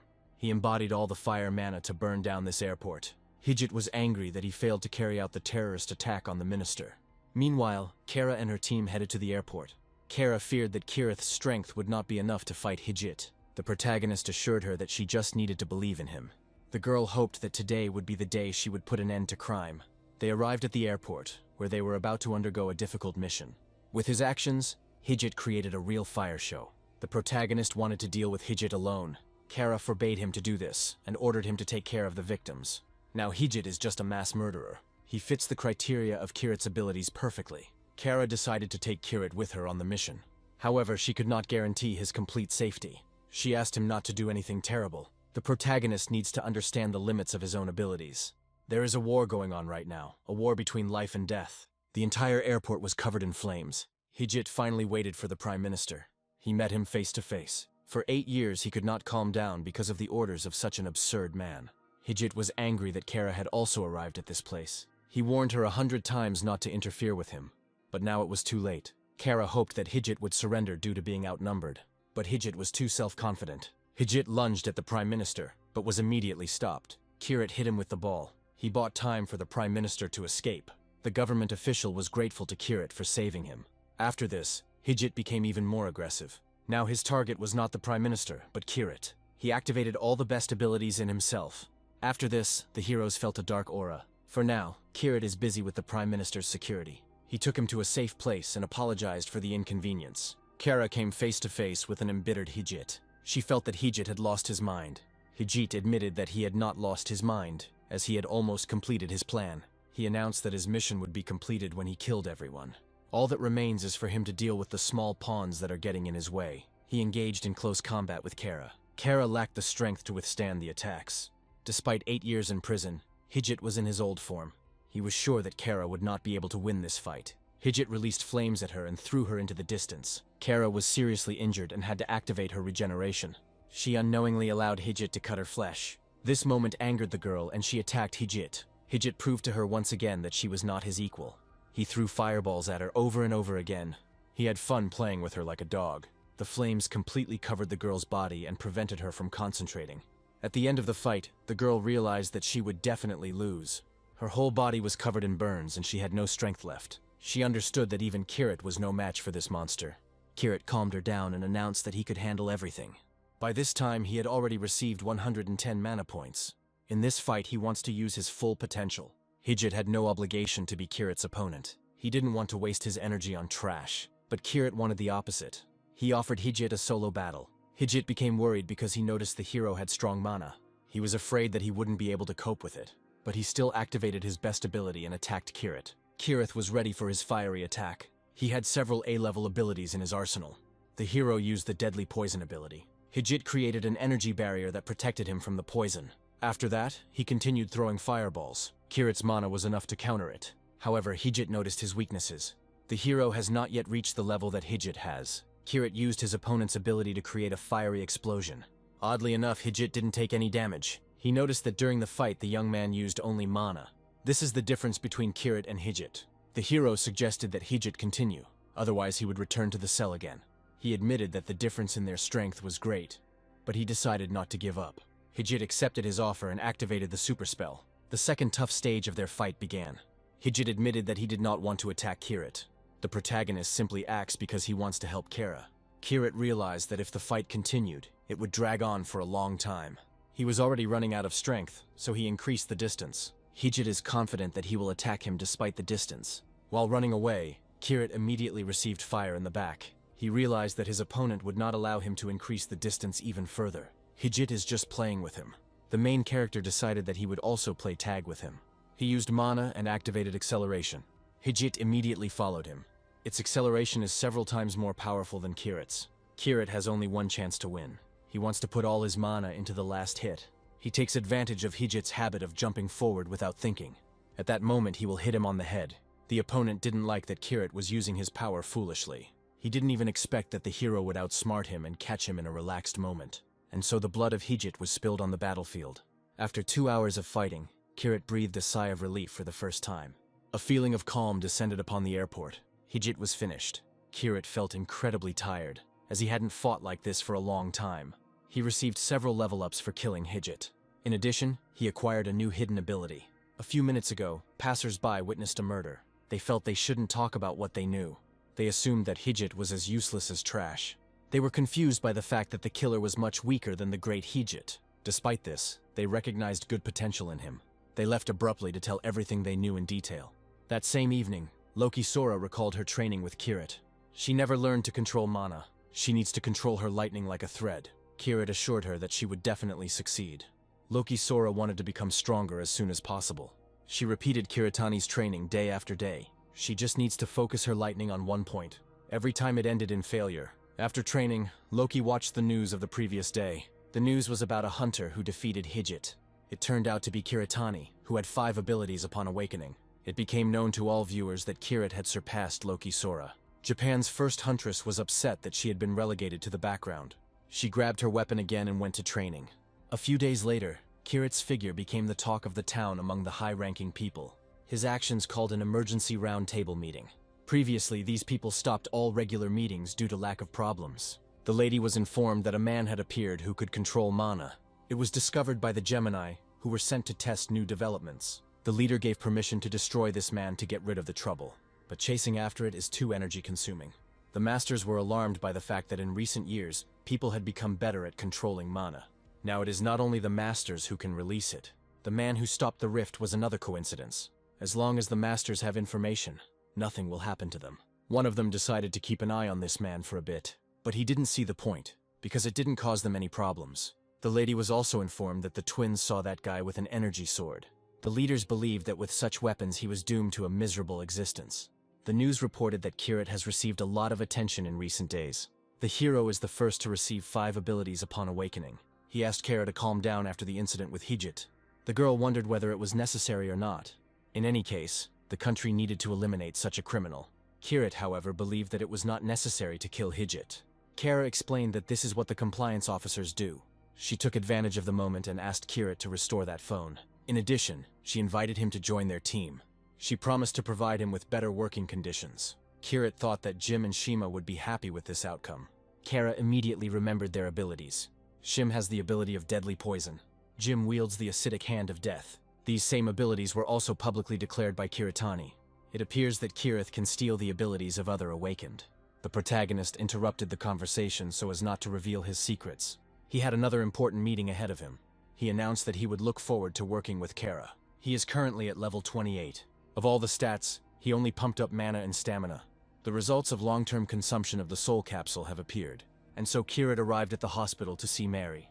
The girl learned that she could be cured of her allergy to mana. After that break, she is recovering quickly. Kirit was upset because he brought her soul capsules. The girl happily agreed to accept this gift. She announced that after treatment, she wanted to become a hunter like her brother. The main character was against this idea, but that didn't mean she couldn't become one. Mary wanted to make her brother's dreams come true. She wants to see the world through Ren's eyes. Suddenly, Kirit felt a flow of mana from her. He didn't have time to think about it before the phone rang. Timur from the Hunters Association was on the line. He had important information for the hero. Kirit said goodbye to Mary, putting her wishes aside for later. He thought he had imagined a manifestation of her mana. A month later, news came to Kushida that an X-rank person might appear. It was about a guy who single-handedly defeated Hijit, but Kirita wasn't worried about that, but rather that Kushida was still at level C. He began to wonder if he was making Kushida train enough. But he was sure that with such a mentor, he was developing too quickly. He changed the subject and suggested meeting with the association. And so they met Timur. Kirit was already tired of meeting him. Timur reported that an important person was waiting for Kirit. He escorted him to the association president. This is the president of the entire Japanese branch of the Hunters Association. Wakam Kenzu was proud to have met such a potential hunter. Kushida Shin announced that he was Kiritani Shora's student. Wakam noticed that he had become much stronger lately. He would be happy to talk to his friend's grandson, but this meeting is dedicated to Kirit. Wakam showed Kiritu that the association had promoted him to A rank. Even Loki Sora needed a year to achieve such success. Kirit, without hesitation, announced that he was ready to receive C rank. Wakam explained that a hero cannot reach C rank with just basic abilities. Only those who have proven their strength are worthy of this rank. Therefore, the president is ready to make an offer to Kiritu. After the Labyrinth incident, the dungeons were given a rupture rank from C to CC. All the monsters in the dungeon near Lichi City look like the defenders of the hidden core. Wakam invited Kirit to join the investigation of that case. The result could prove Kirit's abilities. For these purposes, Kirit wants to create his own guild. Vakam ordered Timur to help Kirit with these important matters. Kirit was glad that he was given access to the C-rank dungeon. He explained to Kashid that he would create a guild as long as the association supported him. He would like to attract people with whom he interacted in a past life, but in his head, the bad memories were clearer than the good ones. Based on his life story, he named his guild Reboot. Kirit entered her into the database and she was given an F rank. So far, there are only 2 members, including Kashida. Kashida knew for sure that they needed a healer to go into the dungeons. Kirit was willing to have at least 1 healer on the team. However, he was against Kashida Shin going with him on the next expedition. Shin may complete his Mana Master abilities in the future, but not now. Kirit can't promise to protect him in a difficult dungeon. But the young man was ready to challenge himself and go with his mentor. The main character finally agreed and suggested going to the hunter's shop. They need to take good equipment with them on their hike. Right there at the Kiritani store, Sir met Loki Sora. He invited her to talk, but was sure that she would refuse. Kirit told Loki that he had been invited to join a group to go to Lichi's dungeon. He needs the opinion of an experienced expert, like Loki. Kashida Shin had not met her yet. After some time, he finally recognized the best hunter in Japan. Kirit asked him to keep Loki's identity a secret. Loki listened to Kirit and agreed to show him the places with the best hunter's things. An hour later, the heroes were fully prepared with the equipment. All that remains is to choose a weapon suitable for the Cradle of Magnus dungeon. Loki showed off the gun shop where she is a regular customer. The heroes were greeted with special warmth. The owner of the weapons shop was named Izumi. Loki asked him to help her friends with the same good conditions. Kirit and Kashida showed the old man due respect. Izumi didn't see any potential hunters in them. He refused to sell them weapons despite Loki's request. Kirit also said that he would not buy any military weapons here. He expected something more super cool from this store. He picked up the first sword he came across and declared that he could break it with ease. He humiliated the old man for selling such fragile things to the best hunters. Evil Izumi promised the hero that he could take anything if he broke the sword. Kirit immediately activated mana and touched the sword. Immediately, 1,000 small fragments scattered throughout the store. The tip of the sword fell right at Izumi's feet. The old man immediately regretted the words he had spoken. He clearly didn't expect this weakling to break his valuable weapon. Only Kirit was confident in his strength. It was as if the sword was made of brittle metal. Izumi didn't understand what kind of strange guy had visited his shop. Loki said that the old man had definitely heard of Kiritani before. Kirit was the only one who destroyed the rift with one blow. Izumi apologized for not being able to recognize a man of such caliber. Even though the promise was oral, he kept his word. This is the price he must pay for underestimating his guest. He led the heroes to the secret room and opened the door. A staircase leading to the basement appeared in front of the hunters. The lower the heroes descended, the more they felt the energy of a powerful weapon. And then a huge hall with various combat items appeared. Izumi also allowed Kashida to take whatever he wanted. However, he asked to take what would be used in real combat. Kirit decided to trust the old man's confidence in his business. His gaze immediately fell on the right thing. It was an infernal ash sword. Ever-burning fire has the initial effect of an iron wall of mana. As an additional effect, it restores spent mana. Izumi created this weapon from materials collected from the defenders. The sword burns everything that comes near it. He was lying in one of the defenders' fragments when he was discovered. The infernal hell rift was closed after 1,000,000 innocent deaths. No one took their belongings out of respect for the fallen. Kirit took the sword in his hands and scared Izumi. He just wanted to test the stats of the SS-class defender. Izumi was sure that the newbie wouldn't be able to handle the SS-class hunter's weapon. None of those present knew that Kirit had received the ability after Hijit's death. The SS Flame embodiment ability finally came in handy. This fiery flame felt like a living being to Kirit. The hero reminded Loki about training the density of his stance. A girl should not put force into any of her movements. He wanted to show her a lesson with this sword, and Izumi fainted from what she saw. To begin with, Kirit concentrated all his mana into his palms. Then he seemed to pour it onto the sword. Mana lines have changed the behavior of fire flames. Kirit taught Loki to change the lines of mana in the same way she changes the path of lightning. He created several energy threads that completely control the flame. After this, he decided that the sword now belonged to him. It all looked like a magical fire show. Neither Kashida nor Izumi understood how Kiritu managed to do this. Loki Sora finally understood what Kirith was talking about during training. The fiery sword was completely subordinate to its new master. Previously, Izumi was sure that the newcomer could not handle him. This sword is called Martial Artist and is CC rank. Kirith was delighted with the damage he was doing to them. After Kirit checked the characteristics, the sword disappeared. It has evolved into a bracelet, a high-end technology. With this bracelet, Kirit can skillfully wield any weapon. The weapon will increase its ability depending on the amount of mana. It seems that Kirit's current experience has activated a past life ability. Loki decided to thank the hero for such valuable lessons. She had important information about that C-rank dungeon.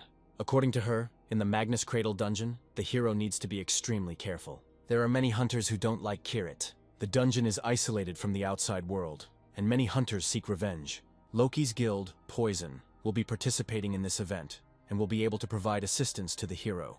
Kirit refused help because he was confident in his own abilities. A few days later, a portal appeared near the dungeon in the province of Lychee. Many hunters had set up camp near the gates in advance. Kushida was worried about the difficulty of the dungeon, but Kirit reassured him. But even the professionals were nervous about a campaign of such high rank. Kirit promised that there would be no problem if Kushida followed him. Already at the preparation stage, the hunters were looking at Kirit. They were unhappy with his appearance here. It seems that Loki was right to worry about Kirit. Experienced hunters will give him a lot of problems. Despite the tense atmosphere, Kirit decided to get to know the participants. He declared himself as the master of the Reboot Guild. Yasuda was the master of the Dalnik Guild, and Yamagawa was the leader of the Yama Buffers. Kirit realized that all the masters would pretend that he simply didn't exist. He was reluctantly greeted by the Titan Guild's tank master, Jin Arak. Kirit repeated to him that he was the master of the Reboot Guild. Jin Arak laughed at him that his guild only had 2 members. But he heard that the hero had defeated the experienced hunter Hijit. He didn't believe it, because even he couldn't defeat him. According to him, an inexperienced hunter does not have the necessary skills for this. Then Kirit offered to test his abilities personally. Jin Arak was furious at such an impudent newcomer. Yasuda asked the heroes to stop this pointless conversation. Jin wants to test how long Kirit can last in this dungeon. The main character did not show his true face as the best hunter. All the monsters in the Cradle of Magnus dungeon were named after guards. The reason for this is the core inside the dungeon. Outside the dungeon, the hunters set up camp in case of an emergency. None of them know if the rift will break out. Poison Guild Master Ohara explained that this dungeon was different from the others. This time, teams were assembled to prevent danger in advance. Each team must monitor the zone they have chosen. Kushida was proud that he would be entering a high-ranking dungeon. And so the small guild of Kirit entered the portal. Upon entering, all hunters were met by monsters. They attacked from the first second after the start of the cleanup. The group leaders ordered that the larger specimens be left in the tanks. Other hunters should take care of the smaller monsters. The team members divided up the responsibilities wisely, so as not to interfere with each other. The first batch of dungeon guards was defeated. Many participants rushed to collect things left behind by the monsters. Due to the activity of Jin's guild, Kiritou has no place to engage in battle. Jin Arak deliberately did not want to leave work for Kirit. He incites the hero to a place where their lives are in equal danger. Shin was worried, but Kirit reassured him that this level was ideal for his skills. And then one of the dungeon bosses came out to confront the main character's team. Jin announced that it was the turn of the Reboot Guild. He didn't care that there were only 2 participants. Kirit was confident that his team would cope brilliantly with the monster. He realized that there was no need to use the Ashen Sword yet and put it away. He entered the battle with a normal sword, and Kushida Shin took out Izumi's gift. With this set of weapons, the guys will definitely cope with the task. When confronting the boss, Shin activated the defensive stance he had learned. Thanks to Kirit's lessons, the young man dealt with the first mini-boss. None of the tanks believed that a low-ranking hunter had done this. Meanwhile, Kirit deliberately angered the second boss. He didn't intend to kill him with his own hands. All this was to increase Kushida's experience. Kushida Shin trained in mana manipulation techniques on this monster, and so the second mini-boss of the dungeon was killed. Suddenly an arrow flew into Kirit's hand. The hero realized that this was a possible attack by the Avengers. Yasuda explained that he simply wanted to help the newbie guild. Kirit broke the arrow in anger and asked everyone not to interfere with him. This gesture further angered those who envied Kirit. The main character didn't have time to finish arguing with them before the monster attacked him. Kirit reacted in time and fought him off. In this way, he showed the Avengers that he was much better than them. He explained that his guild would become famous for quality, not quantity. Guilds with thousands of members will never achieve the same success. They decided to get rid of Kirit as quickly as possible so that he wouldn't be an eyesore. At that moment, Kirit felt a strange presence. He ordered all participants to lie down on the ground immediately. He felt a huge snake attack them from above. Her devilish eyes spoke of her high rank. The snake stopped and 100 lasers flew out of its body. These lasers attacked many hunters. They literally tore off their limbs and heads. One of the lasers was flying straight at Kushida. The mentor arrived in time to help and blocked the laser with his sword. 100 lasers formed a deadly crater. This trap was just activated by the hunters themselves. This phenomenon is called the Magnus effect. It occurs due to the difference in pressure between the rotation of an object and its movement along a smooth surface. The Magnus's Cradle Dungeon is named after the attack characteristics of the monsters. Many participants could not cope with the attack of this snake. Kirit realized that the previous research had been interrupted precisely because of this, but he can defend himself against attacks of such amplitude without magical powers. This proves that he is slowly gaining intuition from his past life. Kirit asked the student to move to a safe place, just in case. He wants to deal with the snake alone. He will kill her before she can do any more damage. It only took him a couple of minutes. And then the monster's head flew off and blood gushed out like a stream. It seemed to the hero like the simplest attack in a long time. Unexpectedly, Yasuda thanked him for killing the snake. It was a diversionary tactic to get Shin under arms. The hero immediately noticed that these people were not behaving in a true manner. Everyone just seemed to have gone crazy. They were simply affected by the poison. The survivors wore masks to fight off the infected. One of the team leaders ordered everyone to neutralize those under the influence. Healers are supposed to help heal the wounds of hunters with a healthy mind. Kirit realized that the snake had an additional poisonous effect. He assumed that Jin Arak knew about this from the very beginning. Jin just waited for this to get rid of Kirit and Kashida Shin. After the raid, he will simply say that he was under the influence of poison gas. Jin told Kiritu to exchange the weapon for Shin's life. After the fight with the snake, Kirit could not distinguish between enemies and allies. He can also use the poisoning excuse. Jin was confident that he would deal with the unarmed heroes. Kirit announced to him that he too had lost his mind. He shouted sharply at Kashida to lie down on the ground. Fortunately, the young man reacted to his cry in time. In that second, Kirit delivered a precise mana strike to Jin Arak. Kirit only needed one hit, and then Jin Arak's head flew off to the side. The man's body fell at the feet of the offended Kashid.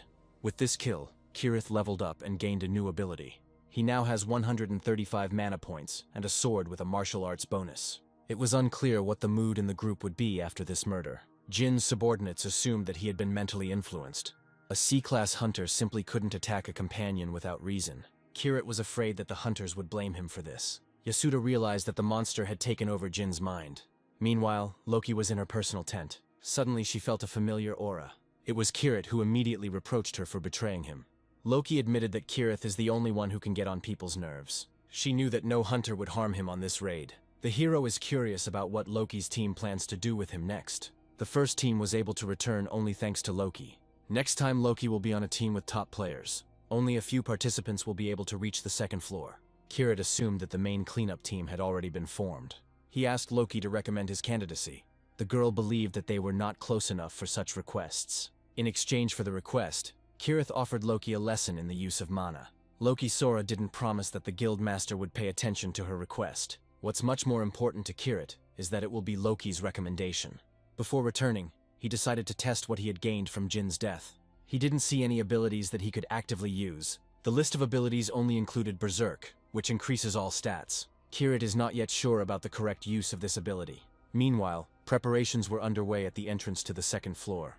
The healers treated everyone who suffered from the monster. It seems like all the groups were attacked by the same monster. After a few hours, it was decided that one team would guard the first floor. The elite group will go to the second floor. Kashida couldn't believe that Kirit was included in this group. Still, the request to Loki worked. Before leaving, Kirith told Kashid to seek help from the Poison Guild. He himself went with experienced hunters to the second floor.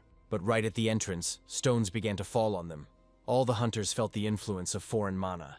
The power of this attack is many times greater than on the first floor. Hunters need to be too careful. They didn't yet know what they were about to face. Immediately, they were attacked by the same energy beams as on the first floor. Kiritu found it strange that everything was too prepared. It seemed like everyone was just waiting for him to arrive. And then from the darkness, 1,000 monster eyes appeared. There are many more of them than the hunters expected. At the same time, something strange begins to happen to all the monsters. They screamed, and the same energy beams flew out of their bodies. Many experienced hunters were immediately wounded.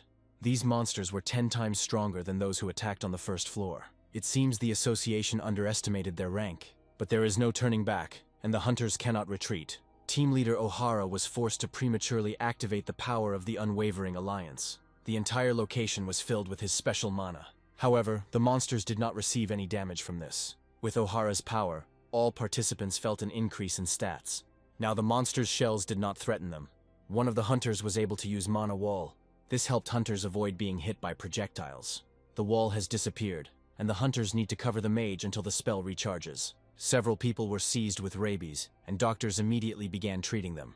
Kirit realized that experienced hunters had excellent teamwork skills. While he was admiring this, a monster appeared behind him. Luckily, Kirit noticed him in time. With one swing of his sword, he cut the monster in half. The monster's long-range attacks were stopped, and the monsters changed their strategy. This is a great opportunity for the protagonist. He cut two individuals in half with just one blow.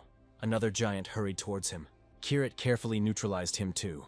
He pierced the monster's body with a martial arts sword. At the same time, he applied a deadly poison to the sword. The monster was on the verge of death, but did not give up until the very end. Other individuals rushed towards him, but were immediately stopped. For them, Kirit used B-rank Death Hand. In a couple of minutes, he killed 3 individuals at once. None of the hunters had previously believed in his powers. They thought he was in the squad because of his connection with Loki. Now they understand that Kirit has more than just talent. While they were watching him, Kirit finished off all the monsters. After clearing the area, the 3rd floor awaits the hunters. Loki was glad that Kirit was able to prove the validity of her recommendation. But the young man considered this the price for admission. Master Ohara expected no less from Loki's recommendation. He was proud that Kirit would go with them to the 3rd floor. Loki guessed they would finish the cleaning faster than they thought. Ohara knew that they would face many dangers, and then the hunters felt the beginning of a rift. Everyone was ordered to run to the 3rd floor. Loki hoped that Kirit would cover her in case of danger, but the main character told her that he would come later. He sat down next to the bodies of the monsters, and began to wait for the arrival of someone outside. And then this someone came. He praised Kirit for his amazing powers of observation. The hero wanted to know the identity of this man from the beginning of the campaign. This man had been watching the hunters from the very entrance to the 2nd floor. He acknowledged the protagonist's ability to use mana. Unlike others, Kirit is a professional at this. This man was curious as to who taught Kirit this. The main character is not going to tell his life story. The man had no choice but to attack. He unleashed a powerful mana shockwave. He is much higher level than Hijit and Loki. Kirit first noticed such abilities using mana. However, this did not frighten him at all. The opponent used mana concentration on his hand. This stream should cause serious damage to Kirit. The attack was right on target, but Kiritu barely managed to dodge her. The enemy explained that this was his way of expressing his hatred for those who could wield mana. Kirit realized that he was not the first victim of this madman. The man announced that Kirit's life would end today. He immediately used mana wings. Kirit knew that this skill belonged to the long-eared and fairy race. This confirms that this guy has some connection to the hero's past life. Kirit finally found a clue. He couldn't let this man go. He pounced on him, and he created a ball of mana. There were about 100 of these dangerous balls. Kirit skillfully dodged them. The entire location was filled with energetic flames. It turned out that Kirit had activated his fire sword and repelled his opponent's attack. The man saw him as a simpleton who was waving his sword in vain. He knew it wouldn't do him any harm. However, Kirit's actions brought good results. He waited for the right moment to destroy those mana wings. The wings helped the enemy avoid attack. Kirit had a general idea of his fighting style. After that, he was able to activate the Berserker skill to fight the wings. Berserker added mana to Kirit to create the Fire Ash sword. The opponent didn't expect to be caught with this particular skill. Kirit needs to attack him before he recharges the spell. He had no idea that reloading would take less than a minute. He was not prepared for the surprise attack. The enemy thought that Kirit had no ability against his strength. He concentrated all his mana and released it on Kirit. The main character could barely stand on his feet. It looks like he'll have to take some serious action here. The 8 races had their own methods of creating mana spells. They shared visions through their mana spellcasting techniques. They were working towards perfecting their skills to fight the Overlord. This was the original purpose and reason for mana spells. The main character belonged to one of these races. Previously, Kirit was unable to use the power of his past life in this world. However, with the mana he received, he managed to revive her. Now Kirit wants to demonstrate his power for the first time. At that moment, the opponent threw away all his mana. Kirit has only one chance to attack. When he struck, the opponent certainly didn't expect it. Kirit struck him down with a close combat blow. According to his calculations, the man should have dodged instead of defending himself. The opponent did not understand how the hero knew his tactics. After that, his life almost ended. The hero spent all his mana and started bleeding. This hard battle was over. The man was paralyzed but survived. Now the main character can calmly talk to him about everything. His victim didn't understand how he was so good at mana spells. He forbade Kirit to use them, and was immediately struck in the chest. Kirit ordered him to listen to him silently. First, he asked his name. He introduced himself as Kid Ruwalt. Kirit had never heard this name in his past life. It was important for him to hear how Kid learned mana magic. Keith did not want to answer his questions, but Kirit forced the answer. The main character told him several names from his past life. However, the young man does not understand what is being discussed. It seems that the fairy sorcerer knows nothing about his past life. Kirit asked him why he came here to catch him. He admitted that he came here to test his abilities with another guy. He promised that he would try to talk to the team so that Kirit would be accepted into their team. At Kirit's level, they will welcome him with open arms. But the main character did not want to join the murderers' club. Kid admitted that there are monsters there that are stronger than him.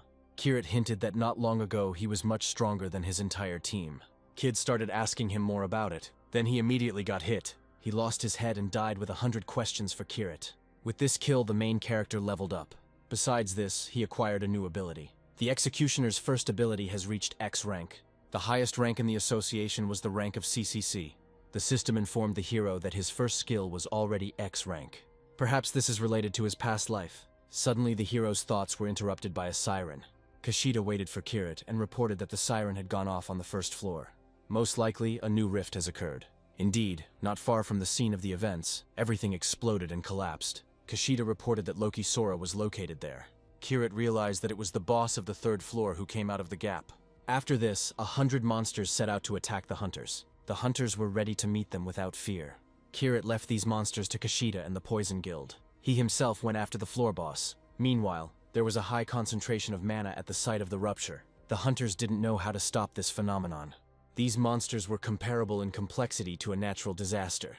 The hunters successfully dealt with the first wave, and decided to retreat before the second appeared. They didn't have time to do this because the boss appeared. The hunters immediately noticed the appearance of Loki's energy. Loki Sora was ready to engage in battle with this boss, but his continuous attacks do not allow the girl to get closer. Loki Sora wished that Kirit was here right now. And then, at the call of her heart, the main character appeared behind her.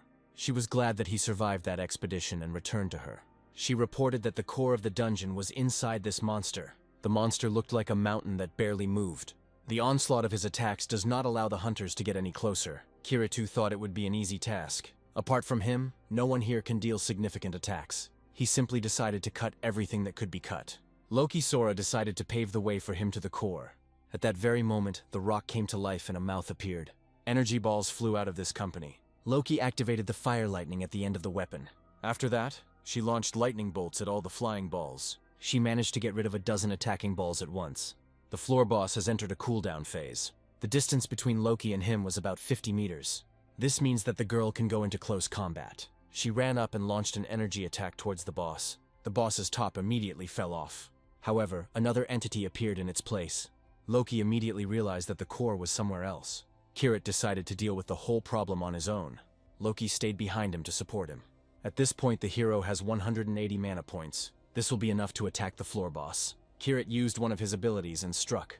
This time he tested the new C-rank mana bombardment ability. The floor boss was completely engulfed in flames. He was literally being torn to pieces from all sides. Kirit struck directly at the location of the core. When the core was discovered, Kirit dumped all his mana into it. After this, the news reported that the rift had been stopped by hundreds of hunters. People began to recognize Kirit's abilities. Kirit believed that Kashida was also in that 100 hunters. This situation prompted the heroes to create a guild base and invite new members. Meanwhile, a meeting of experienced people was taking place at a round table. They discussed that the butterfly man was dead because of Kirit. They blamed Leo for this, who had relaxed him earlier. Leo only mentioned that someone else had learned the entire mana spell technique. He told this for the sake of his comrades. Everyone pounced on him, accusing him of just pretending to be nice. The butterfly incident showed that he simply wanted to eliminate unnecessary people. His recklessness caused this accident. Now a cold war begins between colleagues. Everyone turned against Leo. A more important person immediately appeared and told Leo that he was wrong. According to him, Lev did something that shouldn't have been done. Leo simply reported on a man who uses the same methods in working with mana.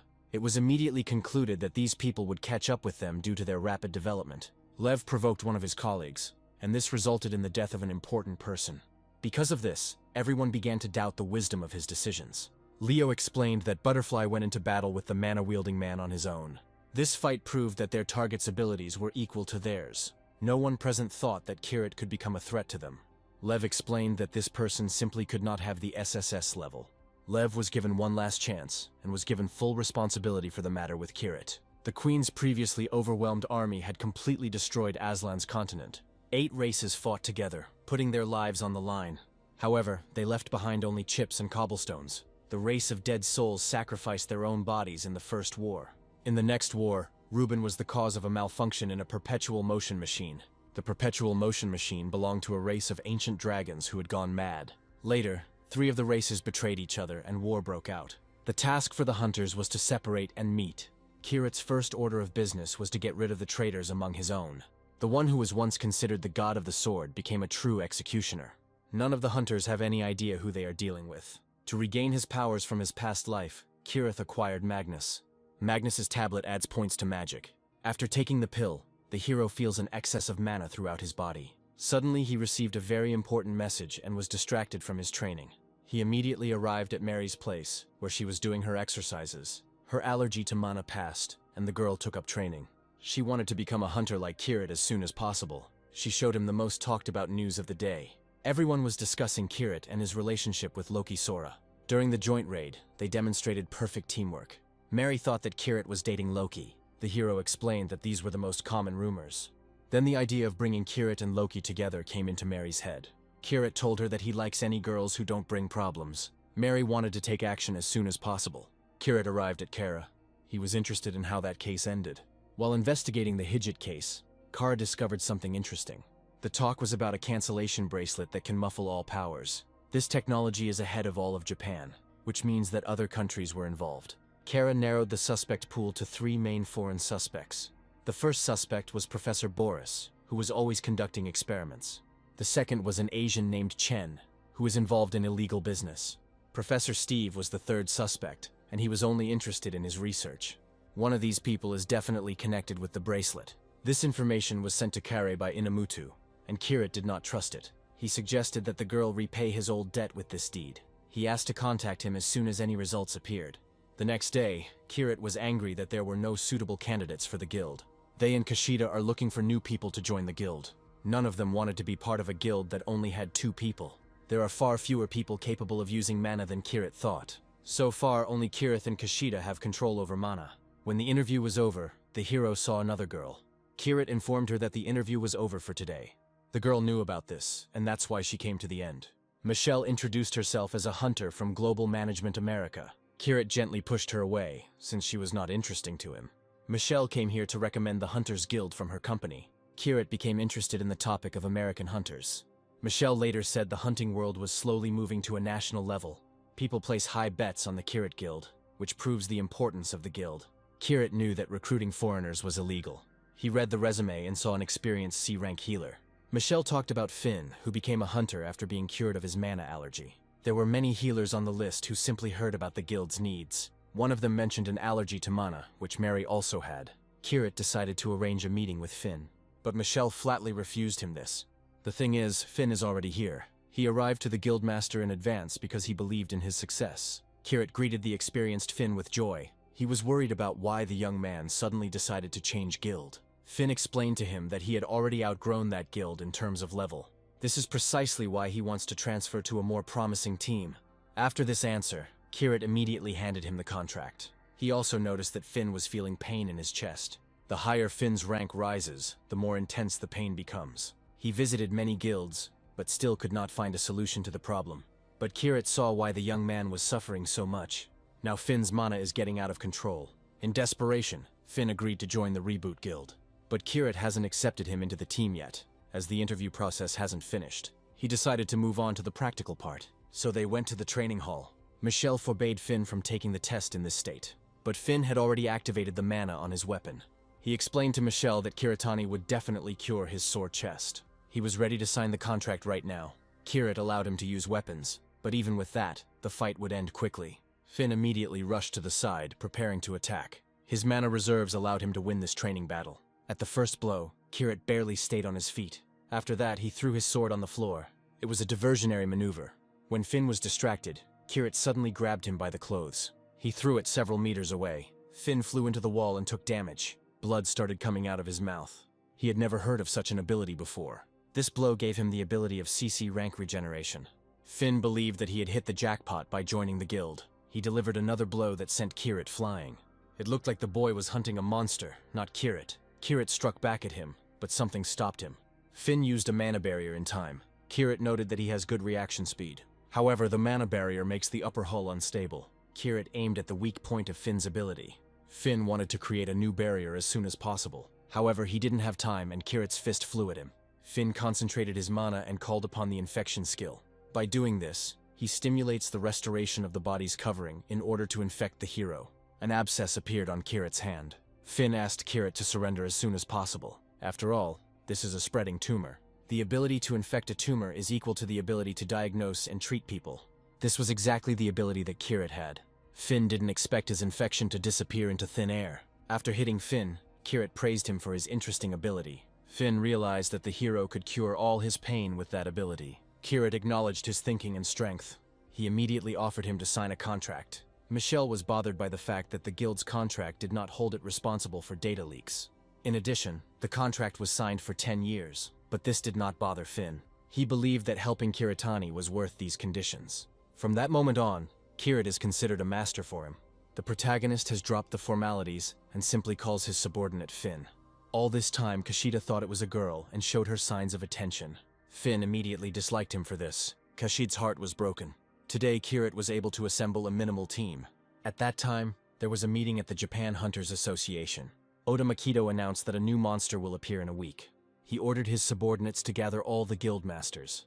During training, Finn used mana to get rid of the pain in his chest. He heard that Professor Steve was currently doing research on a similar topic. He is researching a method similar to mana magic. Steve says the research will help people use status more effectively. Kirit knew that the basis of the techniques could not be discovered by science and time alone. He ended the conversation and moved on to the next stage of preparation. The heroes went to the site of the real battle. During the fight, Finn will act as a healer. Kushida will attack monsters in melee combat. And now the first serious monster appeared before the heroes. Kushida Shin used his new ability. He received the principle of duality not long ago. Shin, without fear, rushed at the monster. He delivered a precise blow to the monster's head. However, the monster outwitted him and bit him. Finn immediately helped Shin, but not before scolding him for his haste. The young man's wounds immediately healed. Kushida was grateful to Finn for his excellent support. He continued to kill the monster. Finn was always there for him. He finished the fight and dealt the finishing blow to the monster. He asked Shin not to make stupid mistakes, otherwise he would no longer treat him. Even high-ranking guilds usually prepare for an A-class dungeon. Kirit's team is in sync, so the three of them can handle it. Finn noticed that the monsters in this dungeon were too strong. He heard that this was because of the upcoming strongest monster in America. The first monster appeared there 20 years after the first rift. In Japan, faults have been appearing for the past 12 years. Lately, faults have been occurring more and more frequently. They are probably a harbinger of a quietly approaching disaster. After training, Kirit returned home. Mary, who now lives with him, was already waiting for him there. She told the hero that a guest had come to see him. Loki Sora came to him because of his broken promise. Mary stuck to her goal and left the heroes alone. Kirit couldn't understand when the girls had managed to become close. Loki explained that she and Kirit's sister were the same age. Kirit said that this was not his sister, but his companion's sister. The girl didn't expect Kirit to be such a good person. She changed the subject and showed the golden lightning bolts that had brought her here. She showed that she had learned to control mana. She understood the technique that Kirit taught her. Loki came to get Kirit to fulfill his promise. The hero gave her a book that would help her move to the next level. But there was nothing about mana magic. Loki wanted to learn this in combat, not by memorizing theory. She offered to teach Kirit directly. Suddenly, she received a message about the appearance of a monster. The monster is supposed to appear in the city of Shizuoka. Kirit expected it to happen somewhere nearby. However, everything is happening too quickly. Loki hurried to the guild and suggested meeting in Shizuoka. Kirit immediately called his team. Kushida went to the guild base after seeing the message from the association. The association reported the energy of a monster near the city and asks for the participation of all masters. Kirit ordered his comrades to prepare everything necessary and go to Shizuoka. Mary believed that Kirit would succeed. Having prepared himself, Kirit urgently went to Shizuoka. Meanwhile, Kushida met with Finn, and Kirit took them with him. On the way, they discussed the Maxby monster. He is very different from other monsters. Kushida suddenly felt terrified by this explanation. Kirit remembered Finn's allergy, which had gone away after the split. Finn said that he became a hunter after a full recovery. Kirit first heard about mana allergy from Mary. So, Mary can also become a hunter. Finn heard that a friend of the master found herself in a similar situation. These people have too much mana, and after awakening, Finn received a special ability. The CC rank mana reactor ability triples the owner's mana. Kirito couldn't understand why the guilds let such a talented man go so easily. Finn didn't have time to answer. He was interrupted by a frightened Kushida Shin. It turned out that the association even brought helicopters. Kirito decided that they needed to hurry too. And so, a couple of minutes later, they entered Shizuoka. There were soldiers everywhere on the streets. Everything here is more serious than the heroes thought. This was because such a monster appeared in this country for the first time. Kirito decided to drop by the headquarters of the Hunters Association. He immediately felt a tense atmosphere inside. The association leader thanked everyone for responding to his challenge. He decided to immediately determine the goal and positions of the hunters. He asked the Kirito Guild to oppose Maxby in the vanguard. Reboot has already demonstrated its competence to everyone during the last campaign.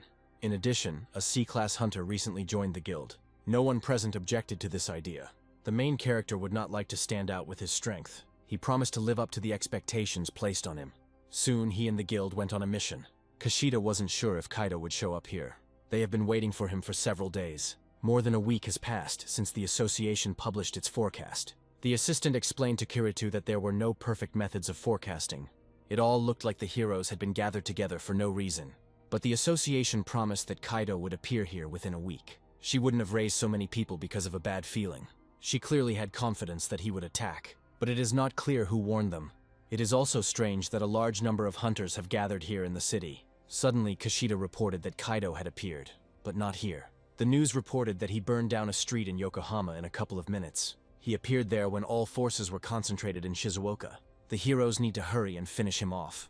Meanwhile, Yokohama was completely covered in fire. There was real panic among the people, and everyone was asking for help. One of the people did not have time to run for cover. Something huge fell on him and killed him. It was one of the largest monsters. Rescue services immediately arrived at the scene. Loki Sora was the first to rush to this monster. However, her power will not cause any damage to this monster. The monster was 100 times larger than the largest building in the city. Loki estimated his height at 60 meters. Its size makes her eye unsteady. The monster appears to be absorbing mana from the environment. This is the first time Loki Sora has encountered such an enemy. This even made her shudder. Still, she found the strength within herself and concentrated.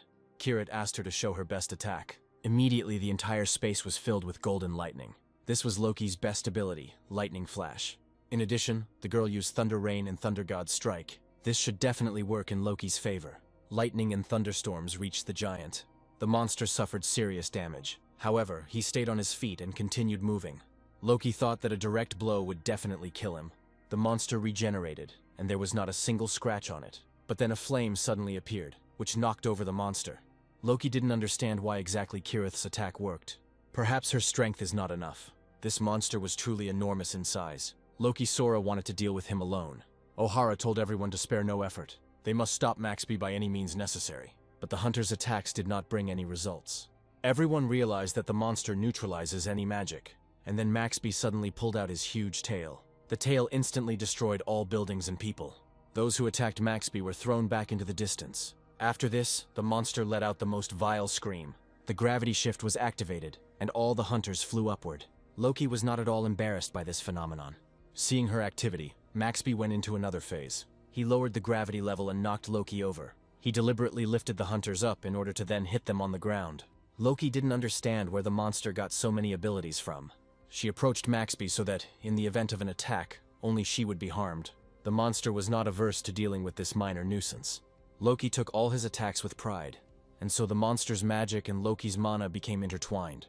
It was all like a fight between an ant and a giant. After this attack, Loki started bleeding.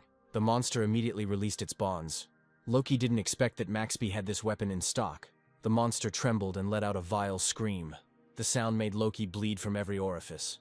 The girl needs to hold out until reinforcements arrive. The monster dealt her significant damage time and time again. And then the guildmaster came to Loki's aid. He told Loki to leave, but she continued to fight. After another blow, the monster turned around and left. Loki thought he had changed his mind about attacking, but Maxby simply targeted civilians. Loki immediately reported this to the master. Asura used the Unwavering Alliance ability. This ability helped Loki gain additional mana. She climbed onto the bridge that was in front of the monster. Maxby made another killing sound. Loki was afraid that stopping his attack would have catastrophic consequences, but she had no other choice. She threw herself with mana straight into the monster's mouth. There was a powerful explosion. Loki barely survived. She thought her attack had worked, but it was not so easy to defeat this monster. Maxby wanted to crush this pathetic girl. Suddenly, a third person interrupted him. An infernal ash sword immediately appeared. This means that Kiritani has appeared. He was worried that Loki was injured. Loki asked him for forgiveness for failing to cope. Kirit told Kushida to take her to a safe place. Finn, as a doctor, must take care of the victims. After treatment, the young men must evacuate everyone present. Kirit went to the strongest monster. He had already met him in his past life. Maxby is a scout sent to the planet to gather information. He is unable to protect any core because it is filled with hostility. Kirit doesn't like monsters that destroy everything around them. With this hatred, he made his first attack. None of the hunters understood why his attacks worked. Despite the result, Kirit was also subject to counterattacks. He had an easy time in this fight because of his large amount of mana. The hunters didn't believe in him because of the difference in body size and mana. Kirit dealt significant damage to this monster, but Maxby continued to fight without wavering.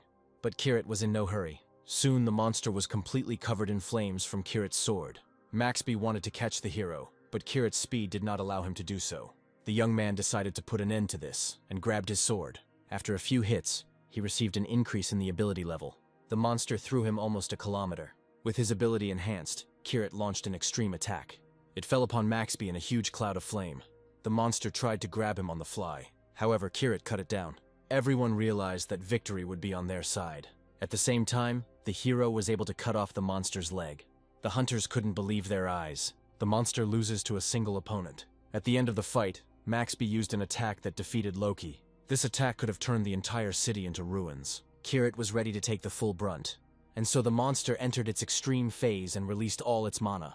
Kirit responded with a berserker skill. Thanks to this, he withstood the fiery torrent. As soon as Maxby's attack stops, the hero needs to finish him off immediately. Such monsters are gigantic in size, and the hunter needs high mobility. For this purpose, the 8 races developed a secret technique called the dash. This is exactly what Kirit took advantage of. In response, Maxby intensified his attack even more. Kirit needs to hold on a little longer. He still had a secret technique called Titan Hunt in reserve. He tore away all of Maxby's offensive restraints. The monster could barely stand on his feet. Ohara ordered all hunters to begin the attack. Their attacks will no longer be suppressed. Due to damage, the monster cannot suppress magic. The moment has come when the hero can give it his all. And then the monster's body flew into pieces. The battle ended with a victory for Kiritani. The young man leveled up and received a new ability. Other hunters immediately became interested in him. Kiritou now has access to another power from his past life. The hunters didn't give him a chance to test this ability with their questions. They wanted to join his guild, Reboot. First, the hero wanted to finish the question with the monster and the reward. He went to the hospital where Loki was taken. He reassured her that all the news was only discussing her feat anyway. Loki Sora was upset that she lost so badly, but she was grateful to Kirit for his heroic rescue. Kirit told her to get well soon for the sake of the millions of people in Japan. They all await her return with trepidation.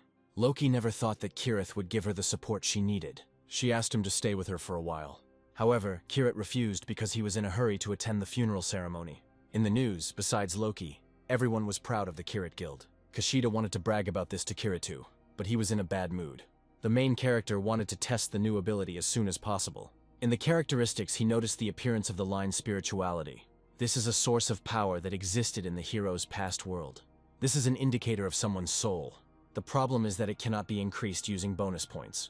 Kirit has an idea for this case. He immediately went to the farewell ceremony for the dead. On behalf of the guild, he expressed sympathy to all the families of the victims. He decided to sacrifice half of the reward for the last mission to them. For this act, he immediately received 32 spirituality points. Spirituality will grow if you increase your influence in society. This condition was also present in the hero's past life. Kirit made this move primarily for his own benefit. In the background, he was already thinking about those who had lost loved ones. Despite his second life, he still can't get used to such scenes. Finn thanked him for his kind heart. He handed Kirit the documents he had requested. These were secret documents about the murder of Maxby. Kirit needs them to track the person responsible for the tragedy. He went to the area where the man who had given the information about Maxby lived. Meanwhile, Professor Oda was preparing to leave urgently. He looked quite nervous. Kirit arrived in time and did not let him escape. He reproached him for predicting the appearance of the monster, but making a mistake about the place. Oda explained that it was impossible to know the exact location of the appearance. He even cited reports from the American Association as evidence. Kirit thought that Oda had deliberately lied about the place and the incorrect time, so he simply didn't give the hunters time to analyze the situation. All people believed him because he was the main researcher of mana flows. The other day, he even invented a bracelet that blocks mana. This didn't seem like an ordinary coincidence. Oda became angry and used new technology on Kirita. It was one of the homemade mana suppressors. Oda found an opportune moment to escape. However, he underestimated Kirita's abilities. The hero released the sword that had recently defeated Maxby. He hit Oda right on target. Kirit left the man alive to discuss a couple of issues. He wondered who was controlling Oda's actions. Oda admitted that he was ordered to do this. However, he did not say the exact target, and was immediately struck by a sword. It was important for Kirito to reach these people. He suggested that Oda had signed a non-disclosure agreement. Oda rebuked Kirita for breaking the law and threatening him, but Oda crossed the line first. Kirit swung at him, and Oda told him that they needed to look for the twins. Then Kirit dealt the finishing blow. He did not want to spare the one because of whom 30,000 people died. After this conversation, he decided that he needed to become stronger as soon as possible. He returned home and immediately read the news. There was not a single article about what happened to Professor Oda. All the news said that Kirit donated 30 million to the people. It looked as if Kirit was the holiest man. The young man is ready to spend any amount for the sake of spirituality. At the same time, he will not allow the overlords to do whatever they want. He fell asleep and found himself in another world. This world was from his past life and was called Iv. A strange voice called out to Kirit. He said that this world is not much different from any continent. It was Kushu from the long-eared race. She was one of the 8 heroes, just like Kirith. His other comrades also appeared, preparing to fight the queen. Kirit realized that it was just a dream. The picture changed and everyone was shouting that Kushu was injured. She was killed by monsters in a battle with the queen. Kushu regretted that they had taken aim at the queen of monsters herself. She disappeared and the picture changed again. Reuben was preparing a weapon that could destroy the queen. He announced that Iva no longer existed. He forged the queen's lair, but Kirith never touched it. It all happened too quickly. Reuben's forge was destroyed by an explosion. Realizing the threat, the creatures began to attack the dwarves' workshops. Eventually, Reuben's creation disappeared into the sea. Reuben lost all the hope he had staked his whole life on. He fell into despair and suddenly disappeared completely. The heroes found him in the mountains, which eventually became a battlefield. The cause of death was suicide. This prompted the heroes to kill the queen at any cost. Kruger from the Myth race figured out where her base is. However, he was killed by her subordinates before arriving at the base. Before he died, he managed to say a few words to Kirit. Its base is on the other side of the abyss. This is the place where there is a sea of stars that has no end. The queen is located on a round continent that drifts among these stars. Kruger asked Kirit to kill the queen and end this war.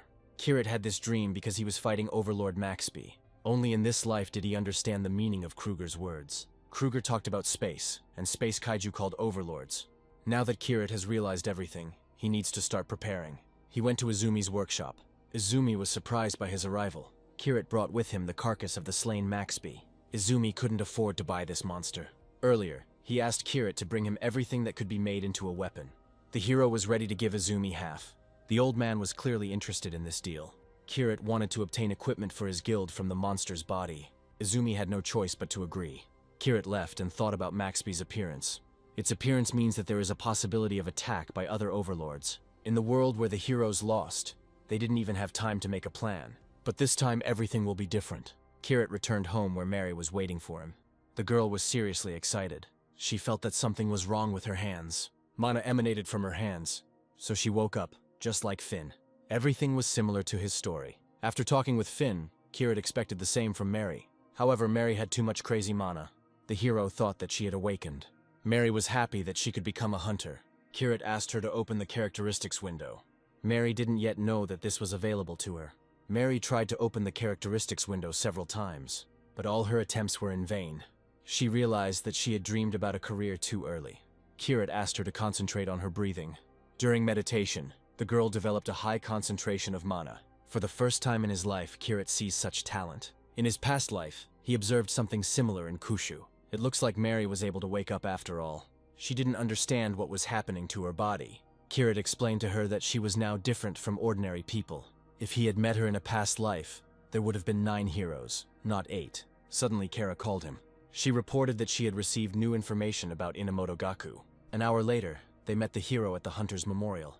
Kara had to do business on her only day off. Kirit realized that this place was somehow connected with Inamoto. Kara found a mention of him in the most unexpected place.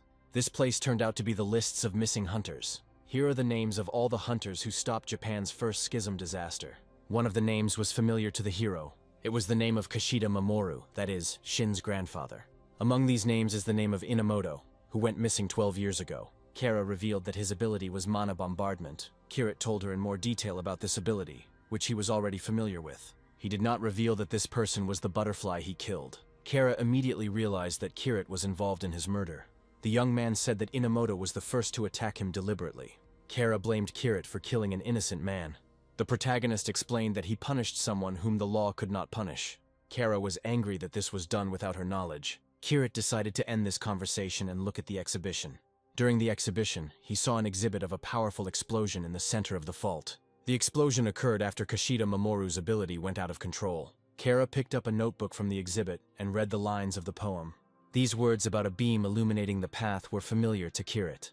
This was a motto that Kishida Mamoru came up with. Kirit remembered that it was the battle cry of the 8 heroes.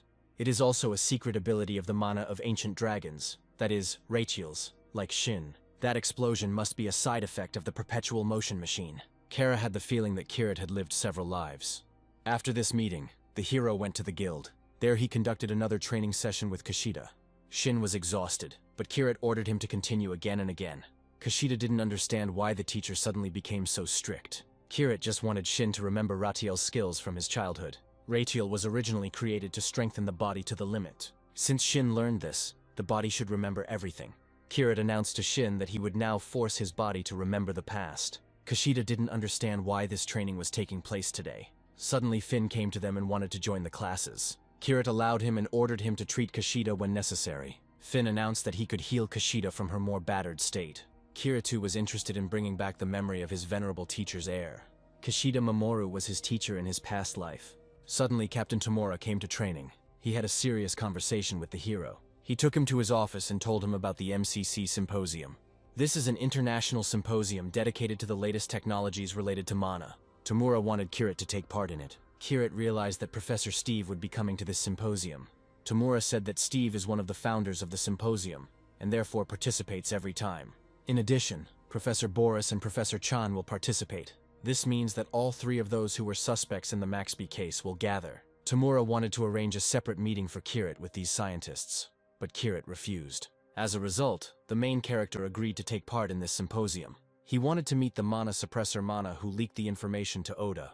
It is absolutely certain that one of these 3 is involved in this. It turned out that a top-class hunter would be arriving with Steve as a bodyguard. Only Kiritani can stand up to a hunter of his class. Meanwhile, a plane was flying in the sky over the Pacific Ocean. It was in this that Professor Steve and his assistant were flying. Steve Rowland was a scientist and mana researcher.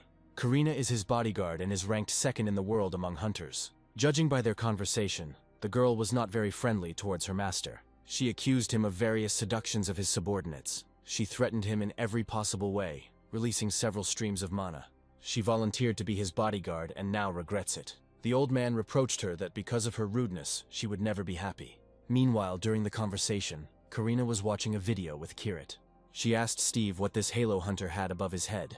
Professor Steve was clearly unfamiliar with this phenomenon. He assumed it was an angel's halo. He didn't even think about the fact that ordinary people don't have halos. Karina became seriously interested in this young hunter. She had a feeling that she would meet him somewhere. Later, all symposium participants arrived at the hotel. Many did not think that they would meet Mr. Kirit there. Journalists asked him about the abilities he used in the fight with Maxby.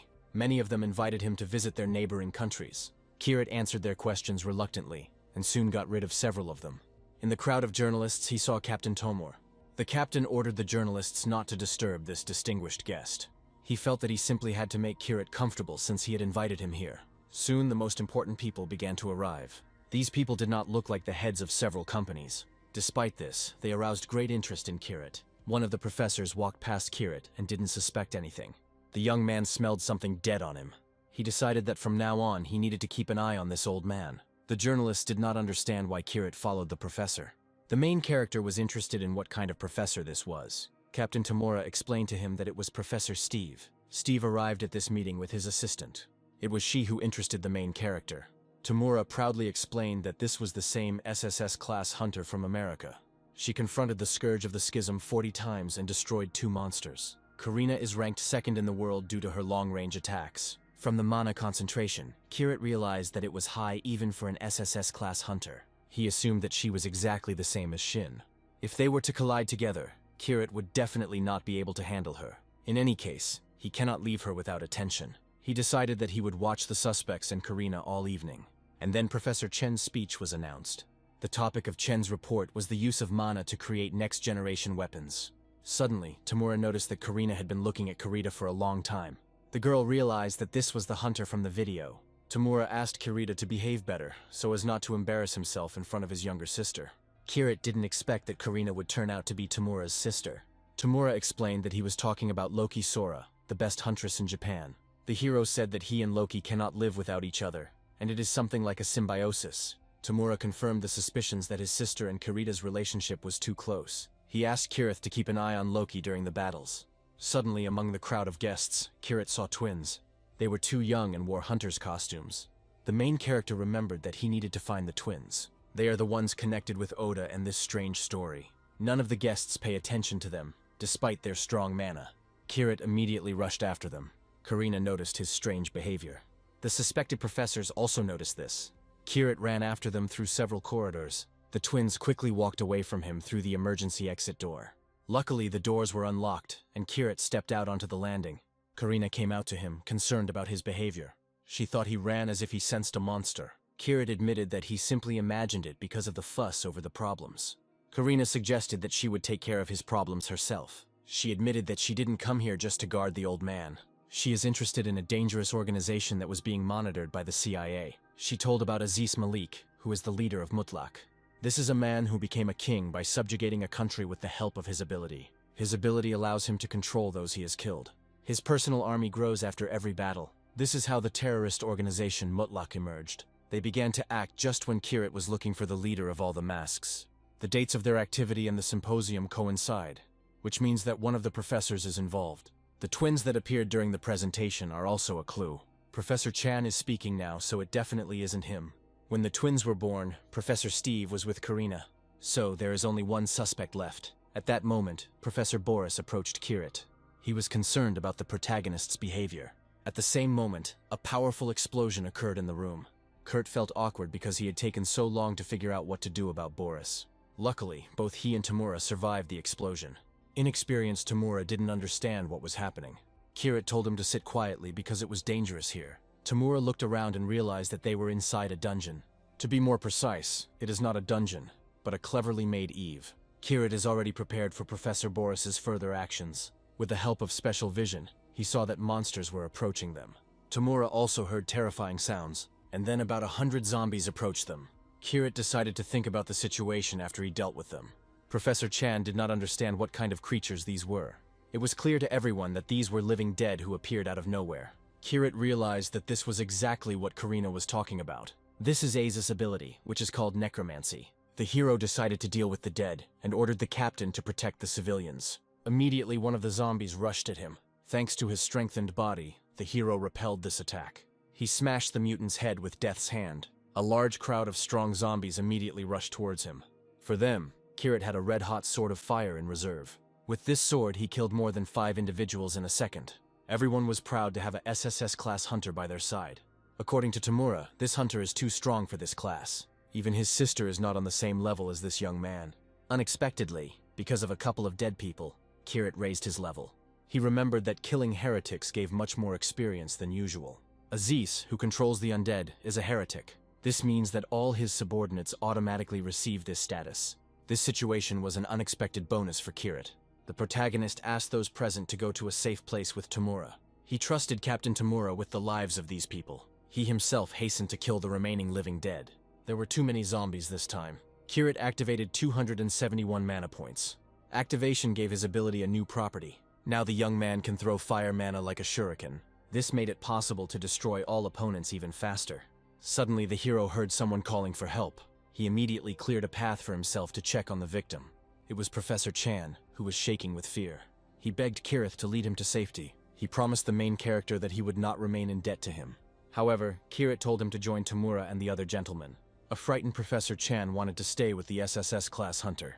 Kirit refused him and convinced him that it would be safer to follow Tamura. Tamura reassured the professor and promised to spare his life. Kirit must tear the mask off the criminal who arranged all this as soon as possible. Meanwhile, other professors were exploring the dungeon. Professor Steve concluded that it had opened due to a recent explosion. Steve was very excited and worried about his life. Karina, as one of the best hunters, promised him that she would protect him until the end. Steve knew she had killed several kaiju in her life and trusted her. He noticed that this dungeon was very different from the others. During his life as a professor, he saw many dungeons. In it, he found a stone that looked like an artificially created hologram. Karina wasn't surprised, because it was an artificially created Eve. Steve didn't understand how this girl knew about Eve. Karina dropped the conversation and told the old man to step back. Steve heard loud footsteps approaching them. A large crowd of zombies was moving towards them. Karina immediately activated the hunter suit. She was not averse to having fun with these nobodies. One of the zombie leaders rushed at her. The girl instantly left him without a head.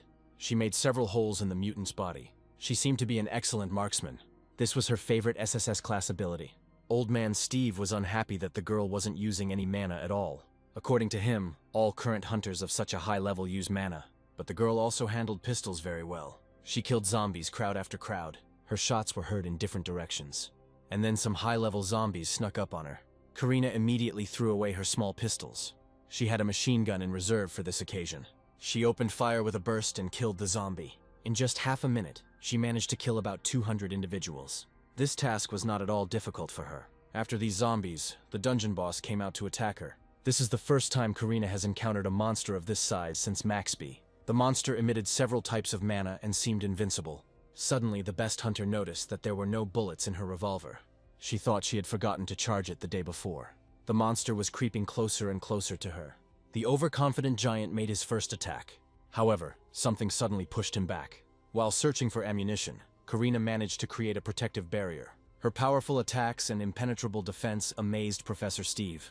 He believed that it was not just called the walking artillery battery. And then Karina found cartridges covered in mana. They will help her defeat a monster of any size. Karina removed the protective barrier and opened fire. The giant instantly lost his head and was killed. The girl realized that it was not yet time to rejoice. She noticed that her old man Steve had not made any sounds for a long time.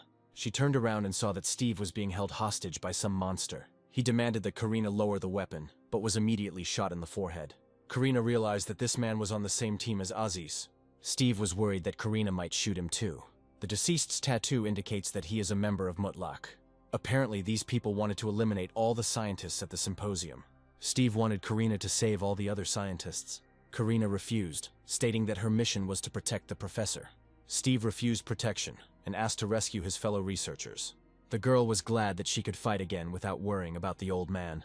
Meanwhile, the main character went out in search of the criminals. With the help of special vision, he noticed a stranger. He was greeted by Leo from the Masks group. Kirit reproached him for not even changing his voice. He asked Professor Boris to take off his mask. According to the young man, it was he. Lev admitted that the mask has long been a part of his personality. Kirit announced that today he would be calling his team Masquerade. He immediately heated up his fiery sword. However, Leo was confident only in his own victory. The protagonist knew that Masquerade's abilities were very different from his. The lion came here to destroy all obstacles like Kirit. Kirit is doing everything he can to prevent their team from existing. And now the enemy has made the first attack. Kirit carefully stepped aside and did not get hit by it. He immediately activated one of his best abilities. Leo didn't react to this halo at all. The young man realized that this man knew nothing about the promotion. The fight will end much faster than Kirit expected. And then the entire location lit up with flames of fire. Kirit lunged towards Leo and released flames. However, the fire flew close to Leo and did not touch him. The lion grabbed the red-hot sword with his bare hands. After that, he pulled Kirit back and hit him in the chest. Luckily, Kirit was able to stay on his feet. After a serious blow, he activated Mana Bombardment. Leo, in turn, activated an ability related to lightning. He hoped that this ability would destroy Kirit. The protagonist felt a strong difference in strength. It seemed to him that he was fighting not with one, but with several people. Then Lev showed Kirit the paranormal core. He devoted his entire scientific career to the creation of this masterpiece. The core is a fusion of the brains of 180 individuals. Kirit realized that Lev had killed the hunters and was using their abilities. Leo always wanted to explore not the system itself, but the hunters. With the support of the government, he destroyed hunters who broke the law. Kiritu can't withstand several hundred different abilities. Boris considered the young man to be an inexperienced monkey compared to him. He activated the core and promised Kirit a quick death. Now Kirit will feel the difference in their strength. The young man immediately felt a nasty feeling, as if all his strength was being sucked out of him. It was like a mana suppressor that Kirith knew how to handle. The lion did not expect the hunter to resist his abilities. Kirith struck him again with the flaming sword. He used combat skills and several types of enhancements. Kirith was ready to fight until the very end. Previously, Lev had expected the battle to last only a couple of minutes. Kirith forced him to use several abilities at once.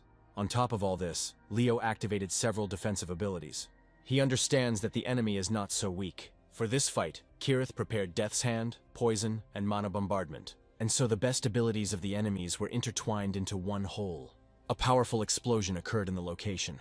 The lion fell into the epicenter of the explosion, but survived thanks to the core. The core immediately activated regeneration and healing.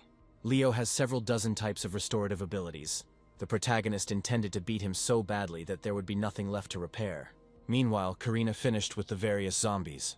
Suddenly, a mass teleportation device fell at her foot. It moves physical objects to a specified point. Karina immediately understood how these monsters got here. Karina suddenly felt the collision of two streams of mana. The first stream probably belonged to Kirith. It is unknown who owns the second strange mana. Karina decided to see this man in person. Meanwhile, Leo activated various abilities using the core. Super regeneration and healing helped him to fully recover. It seems that the kernel has no limitations. Kirith realized that as long as the core worked, it could be used indefinitely. Leo gradually begins to bore him. With the help of the core, Leo used powerful destructive blows. Kirith responded with only his flaming sword. Leo realized that the young man had only one strong ability. Against the flame summoning, he had the ability Cold Blizzards and Icing.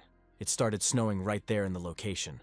Wherever Leo stepped, there was ice. Kirith's only weapon was also covered in ice. Lev declared that he had an answer to any of Kirith's abilities. However, Kirith was not sure of this. He activated the penetrating strike. It was the first time he had managed to land such a powerful attack on Leo. Leo almost lost control of the ability core. Kirith's blow caused blood to flow from his mouth.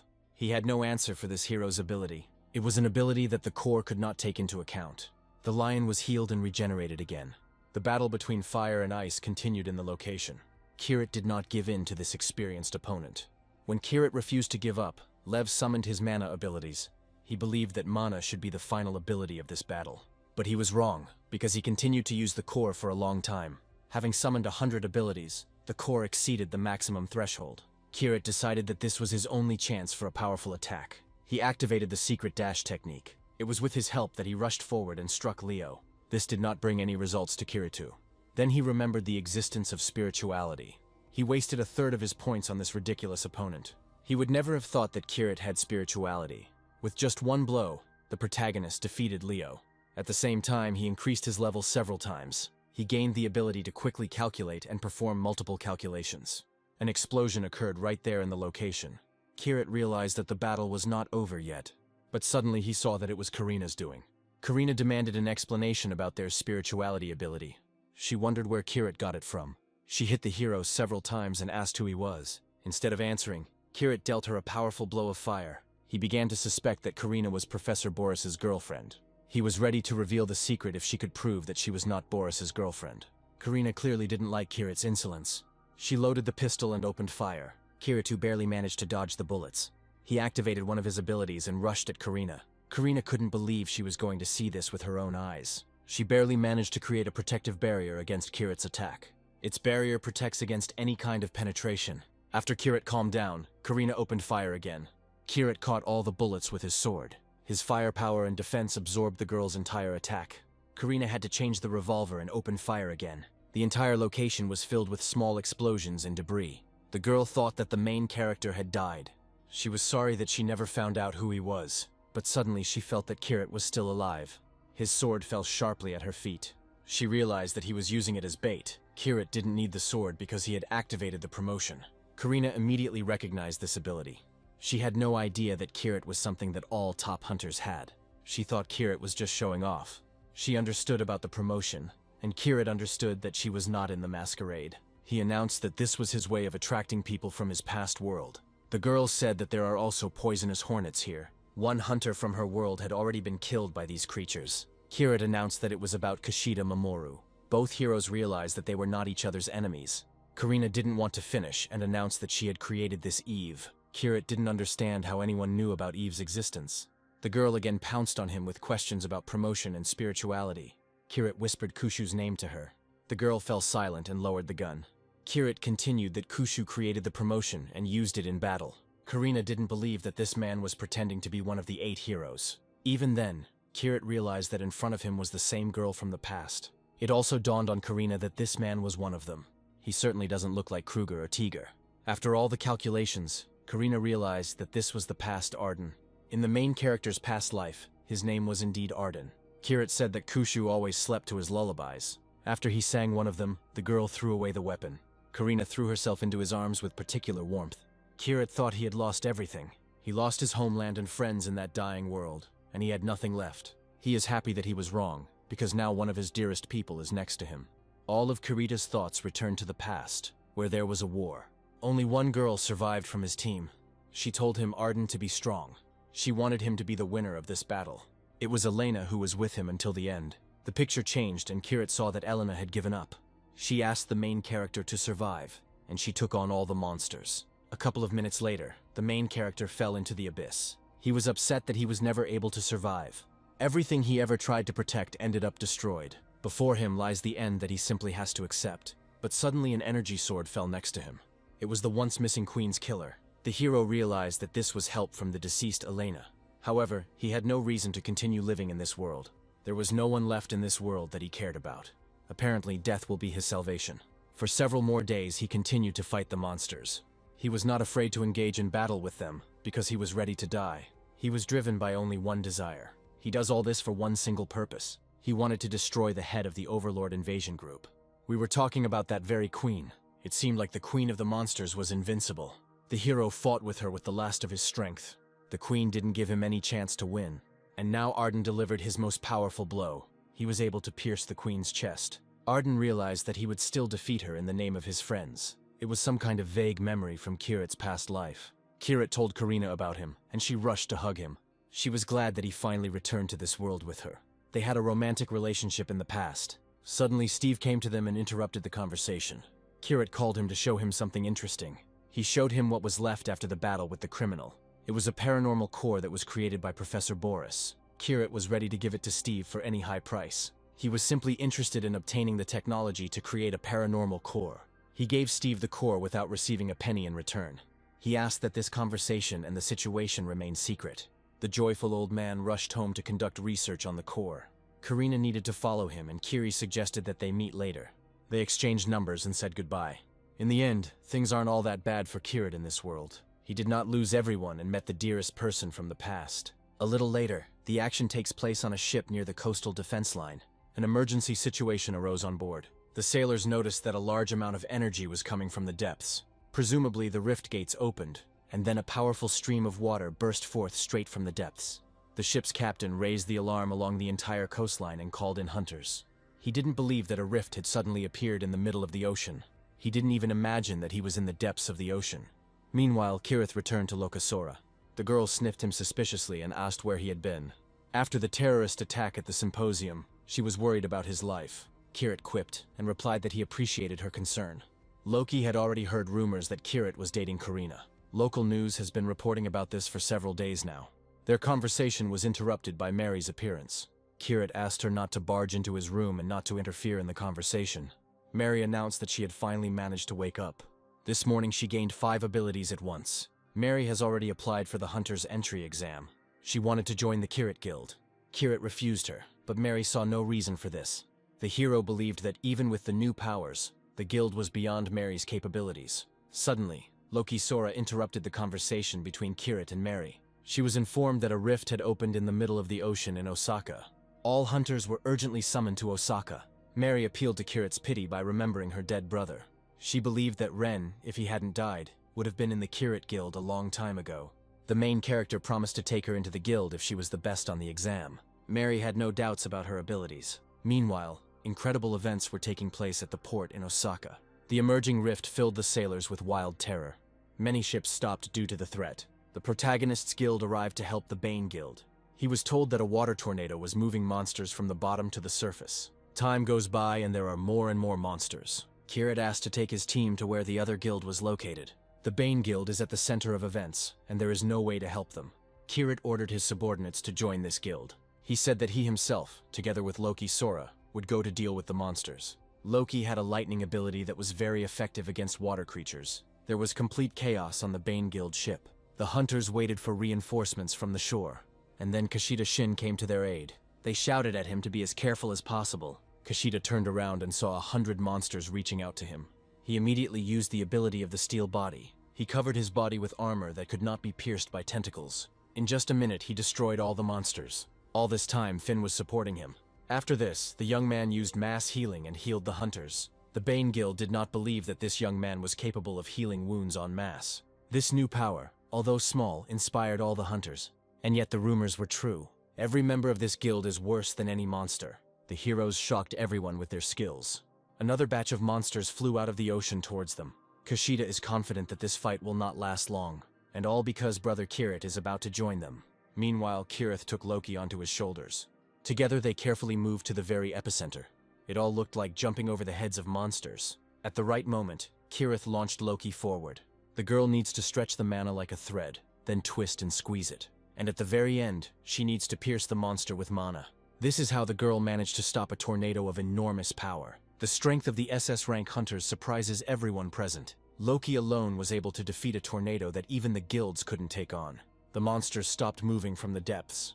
Kirito managed to behead all the monsters in that place at that time. After that, something scary and big flew out towards them. Looks like there's one last monster left. It was something like a huge octopus. Only its tentacles reached the clouds. Kirith immediately grabbed his weapon. Looking at the tentacle, Loki imagined the size of this monster. This monster is about to fly out straight at her from below. Loki barely managed to dodge him. She and Kirith were able to cut off one of the tentacles, but only the tentacles come to the surface. The monster's body remains under the water. One of the tentacles flew straight at the heroes. The sailors were worried that the hunters would die. The monster carried the heroes on its back for several dozen meters. Loki was ordered to protect civilians. He is ready to deal with the monster on his own. The jokes were over, and the monster decided to break out. This monster is named Neen. It is several dozen times larger than Kirith. For the real battle, Kirith activated 3 abilities at once. Each powerful shot fired by the monster has a long range. However, Kirito is quite easy to dodge them. In this battle, the hero decided to test a new ability. He received it after the execution of Dr. Boris. Multi-layer action can only be used in one way now. Kirith activated Flame Embodiment, Martial Arts, and Magic. The new ability releases unquenchable flames in all directions. It should be enough to defeat the water monster.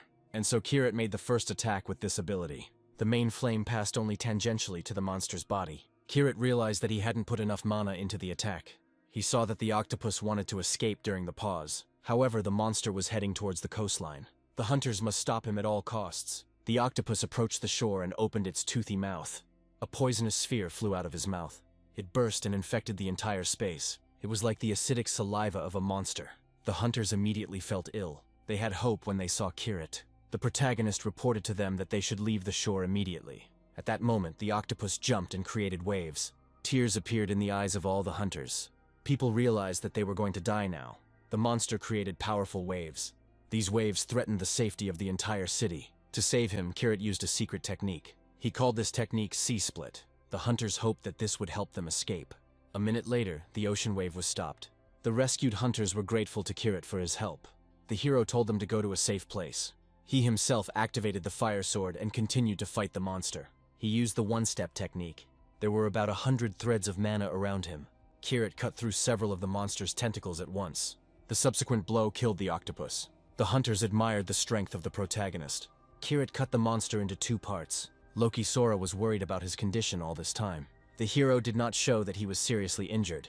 Loki still saw a bleeding wound on his body. Finn happily healed his guildmaster. When using the new ability, Kirith lost his guard. This resulted in him being seriously injured. After the battle, journalists pressed him for details. Kirith refused them because he was in a hurry for Mary's exam. Suddenly he was stopped by Major Uno from the Hunter Control Unit. He took Kirith with him for a serious talk. Loki stood up for him, explaining that the hero was seriously tired after the battle. The agency is a government agency. For disobedience, Kirith's team will face consequences, as will the Bane Guild. Kirith reassured Loki that he couldn't avoid talking to Uno anyway. He soon arrived at the office of the Hunter Control Agency. Kara was angry that the commander ordered Kirith to be brought here. She said her previous boss resigned because of the terrorist attack at the symposium. He took full responsibility for this, although he was not guilty of anything. Kara is talking about the current commander Sukagawa. Because of his position, he does whatever he wants with the hunters. Most likely, he wants to shut down the Bane Guild and the small guild of Kirith. Major Uno entered the room and scolded Kara for turning off the recorder. Kara left, and the commander started talking about the underage Mary who lives with Kirit. The hero explained to him that he was not doing anything illegal towards her. He got angry and asked to invite the senior manager, but Uno announced that he was not at work. Kirit decided to end the interrogation since the boss was not there. This act of the hero angered the major even more. Major Uno told Kirit to sit down, but he didn't care at all. The young man left the interrogation room and his path was immediately blocked. This was the same Mr. Sukagawa that Kara had spoken of. Kirit reproached him for not coming to him for questioning. He became angry and released mana onto Sukagawa's form. The hero believed that Sukagawa deserved to be beaten for his arrogance. He grabbed him by the collar and struck him several times. None of the officers expected such a turn of events. None of them dared to say a word to Kirit either. Then a man entered the building and told the hero to calm down. Kirit finished with Sukagawa and stopped. The gentleman introduced himself as Sawada, head of the National Security Agency. He personally, without the attention of the government, came to resolve this situation. He is ready to make a deal with Kirit so that he will forget about what happened. Sawada did not want to give Kirit free rein. America gave Karina unlimited freedom of action. SSS-ranked hunters from other countries also have complete freedom. Kirit announced that in such a case he would consider emigrating to another country. Sawada does not give Kirit freedom because his rank is not legally confirmed. Kirit threatened the government to give him what he wanted. He is willing to cooperate through his agent, Major Tachibana Kara. At the end of the conversation, Kirit hit Major Uno. The blow sent Uno flying into the far classroom, breaking 3 walls. Kirit took revenge on him for the whole situation today. Both Sawada and Kara had nothing to say to him about it. Kirit left the department and Loki and her brother Captain Tamura were waiting for him. The girl was worried about this incident with the agency. Tamura said the Hunters Association was also unhappy with the agency's behavior. No one can treat Japan's #1 SSS-ranked hunter like that. After the agency, the hero went to the Hunter Exam Center. Kirit caught Mary when she was already talking to journalists. He didn't make it to the start of the exam because of the control agency. The girl, with tears in her eyes, admitted that she had passed the test. She became the hunter with the highest score. Mary is completely unaware of what she is signing up for.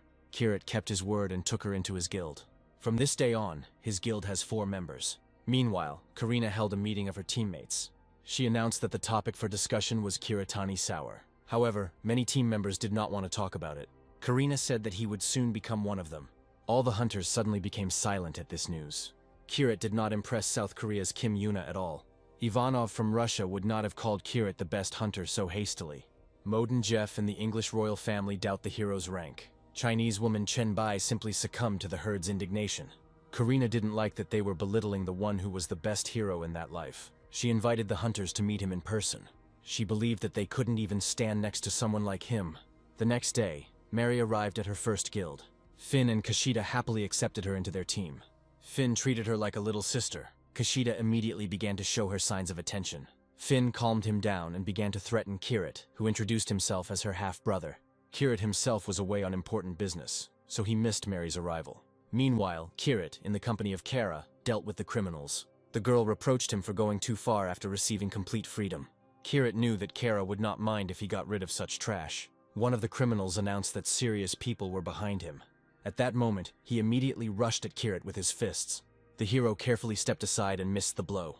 He noticed that the guy had the skill of increased magical power. It seems he is more than just a small fry.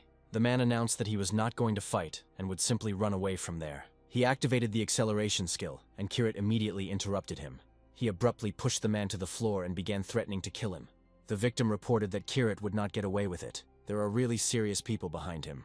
In fact, Kiritu was curious about what kind of people they were talking about. He began to beat the man to make him at least say his name. He knew that naming the name was forbidden by the rules of the masquerade.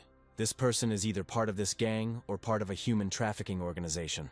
In any case, this man deserves to die. With his kill, Kirith gained a level up and new abilities. He received the rank of Punisher and Magic Devourer. Despite the rough fight, Kirith saw an increase in his magical power. The hero began to think that this man was still connected with the masquerade. That same evening, the masquerade gathered all its members. In such a short time, they lost 2 people at once. They were afraid that they would be next after Butterfly and Lion.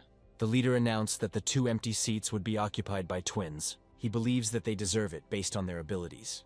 Hawk believed that they needed to resolve the issue with Kirit as soon as possible. The team leader told everyone to lie low and left the meeting. After he left, Lizard told Hawk to take care of the new members. Everyone thought that he should be the one raising the twins. The The tiger gave him this task and also left. He arrived in his room via teleportation. These heroes are only allowed to remove their masks at home. Behind the mask was the charming Chang Hualin, the owner of Dalan. She believed that Leo and Butterfly died because of stupid research. Suddenly, she received a message that her subordinates had lost their geolocation signal. These people always sent her test subjects for her research. Strange individuals infiltrated the base and dealt with its subordinates. Only one person with such abilities came to Chan's mind. It was said that this person has the rank of SS and above. Suddenly, an unexpected guest arrived to see the Tiger Girl. According to Chan, it was Leo who lost his honor at the symposium. However, the CEO of her company, Delona, entered the room. It was Chang Wen, her father. He said that he sent people to investigate, but nothing was found in Boris's house. He is sure that Karina was involved in the explosion incident. Chan was angry that her father was of no use to her. She wanted to remove him from his position as CEO. With the team gone, she won't be able to get any new test subjects, and her father could become one of them. Chan reproached him for making his company the top one in China. Chan advised the old man not to engage in all sorts of nonsense and to get his mind right. Chang saw a photo of Kirit on his daughter and immediately recognized him. The girl declared that this man was creating unnecessary problems for them. Chang thought it was too dangerous to cross him, as he was almost at CCC rank. The daughter told the old man not to impose his pathetic opinion. She asked him to do as he was told, and not to come up with anything else. Eventually, Chan ended the conversation and became angry. She was angry because she was surrounded by useless trash. She felt that those people had taken away the core that Lev had created. She believed that these people did not realize its importance. In the near future, she wanted to destroy Kirit before he was awarded SS rank. The next day, the Kirit Guild set out on a voyage. Kirit spent the entire flight watching interviews. This was an interview with Kane, who is the most powerful hunter in the world. Kane didn't consider himself one, and was sure that someone would soon appear who would take his place. Rumor has it that he knows there is a hunter who is about to surpass him. Kirith was inspired by the achievements of this hunter, Kane Bruce. He feels like he's been down the same path as Kane. Kirit, I would like to meet with him and discuss this issue. Suddenly he noticed that Finn was acting very strangely. The protagonist regretted not leaving him in the guild. Earlier, Tamura congratulated Mary on joining the guild. He also conveyed an invitation to Kiritu from the hunter Karina. This was not an invitation to a personal meeting.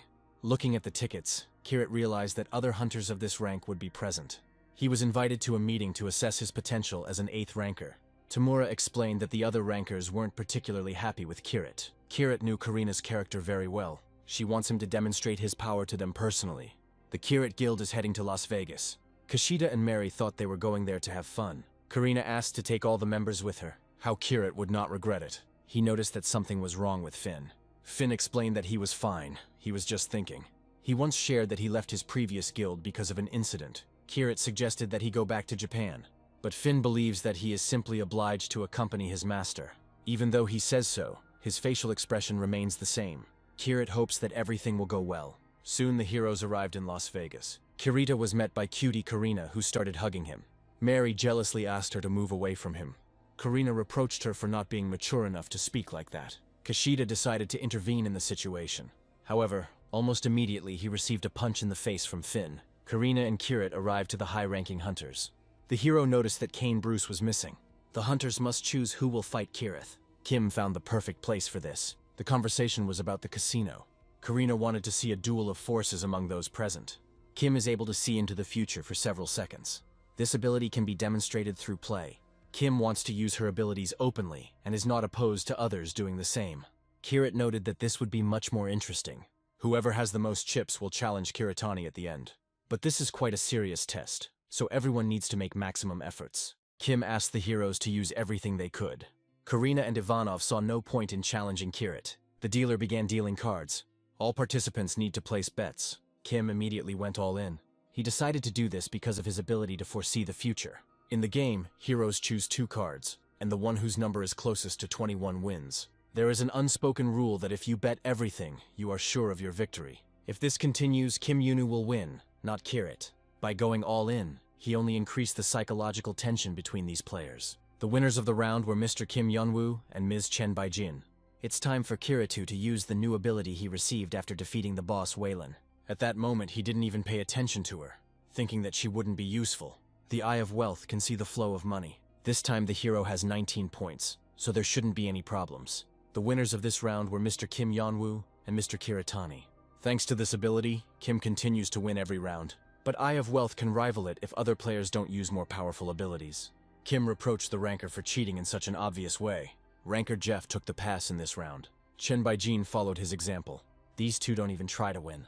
Kim believed that Kirit would not cheat, because his intelligence could be compared to that of a monkey. The main character got angry because of this statement. Karina didn't support Kirit at all. The young man decided to use multiple analysis to win. He took the Eye of Wealth, Super Effort, and Martial Arts and created a new ability. Midas Touch C rank creates a better opportunity depending on the magic invested. With the new ability, luck was not long in coming. Kirito immediately rolled 21 points. The winner of this round was Mr. Kurita. Kiritani also emerged victorious in the subsequent rounds. He had blackjack 5 times in a row. Karina scoffed that Kim's luck had run out. This time I had exactly 20 points. He took another risk and went all in. Kirit won because he had blackjack in his hand. It looks like he has won the test. He hid his true abilities from the very beginning. Even with his vision of the future, Kim couldn't overcome it. In any case, even with his vision of the future, he could not overcome it. Kirit has won and can choose who to fight. He chooses all the hunters present. The other hunters clearly didn't want to fight him. Karina did not expect such a turn of events. She announced that there would be a serious battle tomorrow. 4 world rankers will face off against the promising hunter Kiritani. The fight will take place exactly at midnight. The next day at 10 o'clock, everyone arrived at the gathering place. In addition to the participants, spectators from various guilds also arrived. Mary didn't want Kirit to fight 4 top rankers at the same time. She considered it too dangerous. Kirit knew that he could handle everyone without any difficulty. May asked him to surrender if his life was in danger. Kirit promised her this. Japan's best huntress, Loki Sora, also arrived for the duel. Kirit was unable to talk to her because he was interrupted by Karina's appearance. Loki was seriously worried about who this girl was. After Kirit's explanation, she realized that she knew her. She had never imagined that the second most powerful huntress in the world could be so cheeky. Karina realized that Loki was showing signs of attention to Kirit. She explained that this young man belonged only to her. She left the conversation and continued her fun. Finn invited Kirit for a private conversation.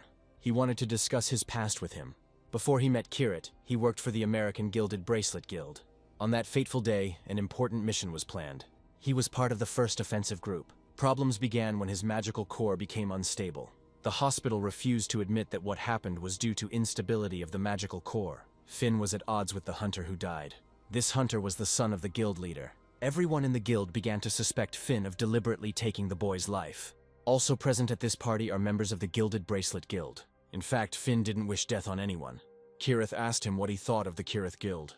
Finu felt very comfortable in it. A rowdy brother and a tomboyish younger sister don't make her any worse. Kirit reassured him, saying that he completely believed his story. The conversation ended on a pleasant note. Kirit noticed that the huntress was eavesdropping on them. Huntress Chen Baijin came to warn him. Kirit must not lose this fight, otherwise his life will be in danger. Kirit took this as a threat. The girl just wanted to warn him. Judging by her look, the young man should be afraid of someone else, not her. He decided to find out more about her, naming the butterfly and the lion from Masquerade. But she didn't understand them, and apparently she wasn't a member of the Masquerade. Chen thought that Kirit was testing her. Kirit explained to her that there was no murderous intent in her eyes. However, she still came and warned him. He decided that she was being threatened or manipulated. Chen said that as long as she was tied up, she wouldn't be able to tell him anything. Kirit doesn't understand what's going on among the rankers. The members of the Gilded Bracelet Guild didn't understand what Finn was doing there. Finn took Isla's younger brother Jeff away from her. She promised that today he would answer for everything he had done. But if Kirit stands up for him, then these people won't be able to do anything. Tonight at midnight, Kiritani participates in a battle between 4 rankers. He will have no time to worry about others. At this time, Kirit was resting before the fight. And here comes the first enemy. His first opponent will be Kim Yun-woo. He prepared iron balls for the duel. He hoped that Kirit wouldn't die in his sleep. He launched a couple of iron balls at the hero. Iron balls bounced off the ground. It seemed like there were several of them, but Kim only launched 2 iron balls. Kim appreciated that the hero was doing a good job of evading them. Kiritu thought it was as easy as pie. He had simply inhuman speed. He felt that the ranker's powers were not good enough. This time Kim released 10 balls at once. It seemed to him that the hero was standing still and not moving. He didn't understand what he was doing wrong. Kirit's high speed makes it seem like the hero is simply standing there. Kim decided to use his vision of the future to predict its movements. However, he could not concentrate for a long time. Kirit suddenly stopped and prepared to attack. He activated his mana and rushed forward. Kim was confident only in his victory. Kim responded with another blow at Kirit, but the hero disappeared. Even using this ability, he still loses. The iron ball bounced off the wall and returned to its owner. Kim was pierced through and through by it. This meant the victory of the protagonist. Kim flew into the wall and was exhausted. Kirit immediately grabbed his face to prevent him from regenerating. Kim felt like all the magic was being sucked out of him. Kirit simply put him to sleep so that he wouldn't interfere with him fighting the other rankers. After that, he threw it at the wall. He only has 3 rankers left to fight. It's time for Kirit to move to the next floor. The second opponent was Ivanov from Russia. He immediately realized that Kim Yunu had lost after all. Ivanov grew in height due to his ability. Kirit announced to him that this time he did not even take a weapon with him. Ivanov declared it a mistake and took aim at Kirit. The hero managed to jump back, and the blow hit the floor. In fact, Kirit had intended such a quick attack. He turned around and hit the big guy in the face with all his might. Ivanov trembled and flew back to the wall. This attack provoked him to use mana. However, the main character saw all his actions in advance. He, like no one else, can withstand any magical attack. He assessed that the enemy's strength was much greater than Kim's. This time he has to dodge not balls, but direct punches. So far, Ivanov hasn't hit the hero even once. However, Kirit was able to deal him some good damage. Ivanov insisted that there was no way to defeat him in close combat. He unleashed a stream of mana at Kirit, but the hero deflected it with one hand. He repelled absolutely all attacks of this brute. In addition, he could deliver accurate blows to the head. And then, a few minutes later, Ivanov fell to the floor. Previously, he was confident that this battle would be on his side. He followed Kim in losing again. Even his gigantism did not save him from failure. And then the feather of the third opponent flew out towards Kirit. The young man immediately realized that the ranker would use magic. A bird flew over him, which is the summoner's ability. The enemy informed Kirit that he would not fight him. Instead, he prepared the lazy eagle from the summoning ability. It is he who will confront Kirit. In addition, Jeff activated the updrafts. Another of Jeff's creatures, a dragon with horns, appeared from the floor. Kirit didn't expect to have 2 opponents at once in this fight.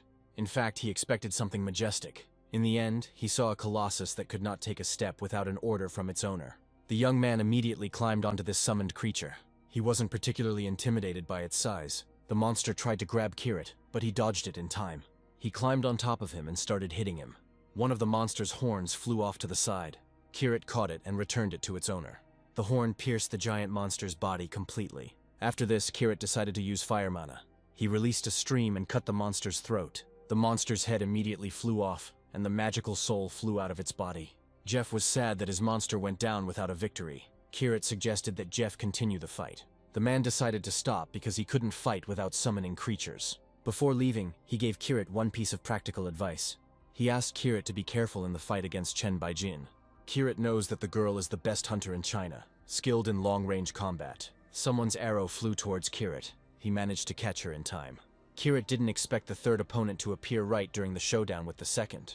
He immediately figured out where Chen was. Chen Baijin is a CCC rank. It is located in the Mead Resort, located 50 kilometers from Las Vegas. If Kirit hadn't noticed that arrow, it could have killed him. He used a secret technique to run to Chen. It was a lightning dash technique. While he was running, one of the arrows flew at him. Looks like Kirit will have to fight them off on the move. To do this, he activated the Ash Blade. The blade did a good job of this task, and so Kirit arrived at the place where Chen was. He concentrated all his mana to avoid being accidentally hit by an arrow. Chen thought he was a complete fool. No hunter would have come so close to her. She believed that he himself allowed her to kill him so easily. She fired an arrow, but Kirit easily parried it.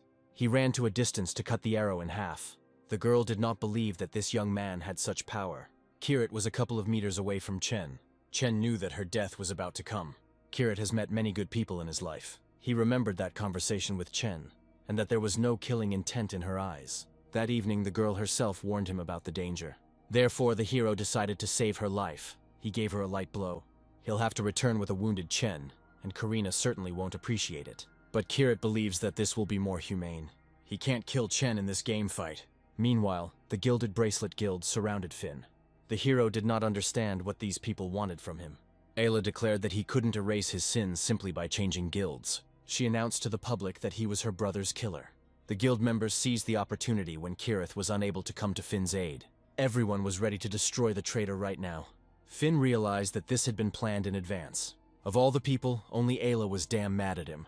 Finn explained to her that he was not to blame for the accident. Ayla said that she would also call this murder an accident. She wanted to avenge her brother's death. Finu was offended that he was being accused of this, and so the girl entered into battle with him. Finn doesn't have a single chance of winning. If it had been a one-on-one fight, he would have handled it. But now he is surrounded by a crowd of armed opponents. And then one of them made a precise blow and wounded Finn. It happened because he was distracted by the number of people. The leader of the battle announced that Finn would now die. Before he died, Finn thought only of Kiritani.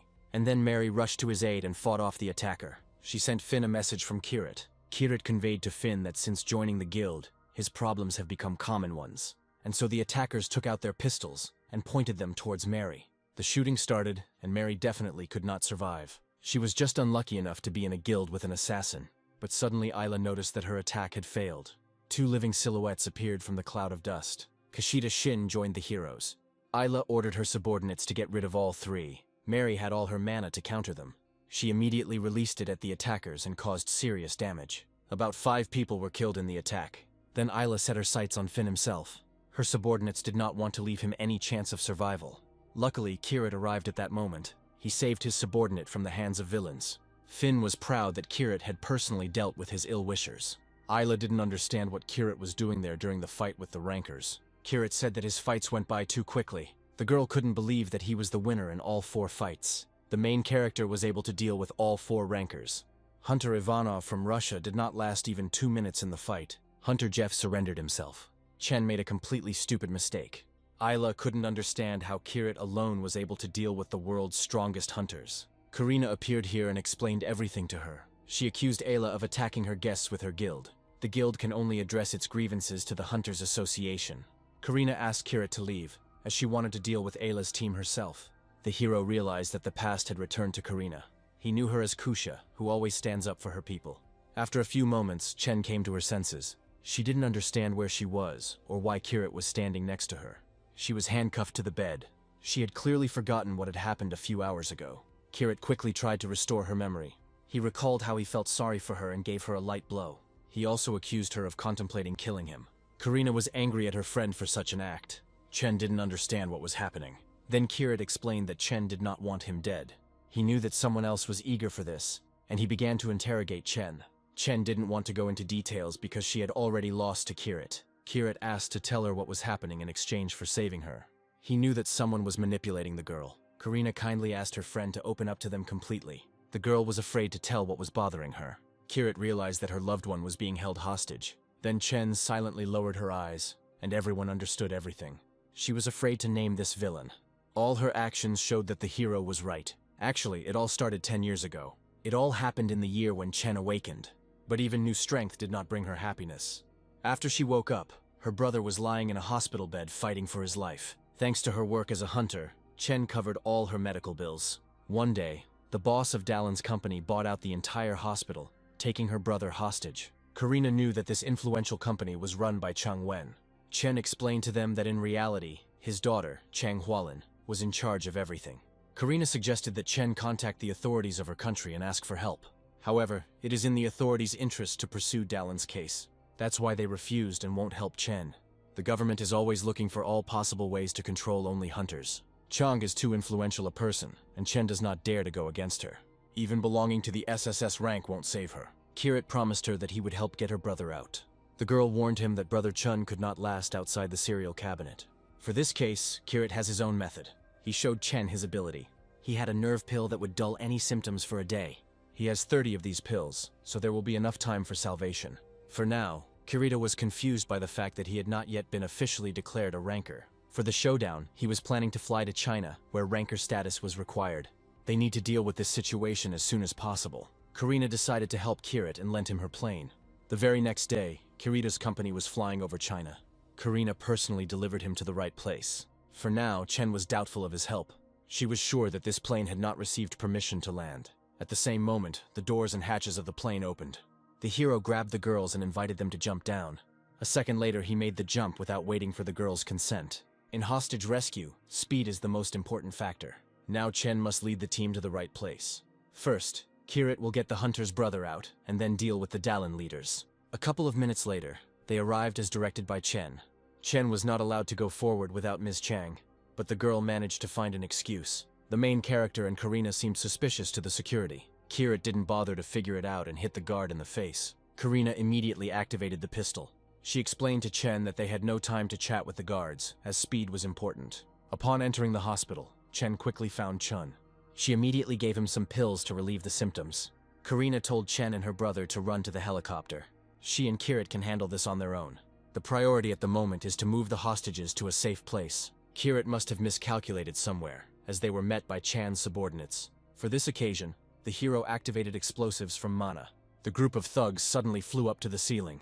Kirit caught them and delivered several precise blows. He cleared the way for Chen and her brother.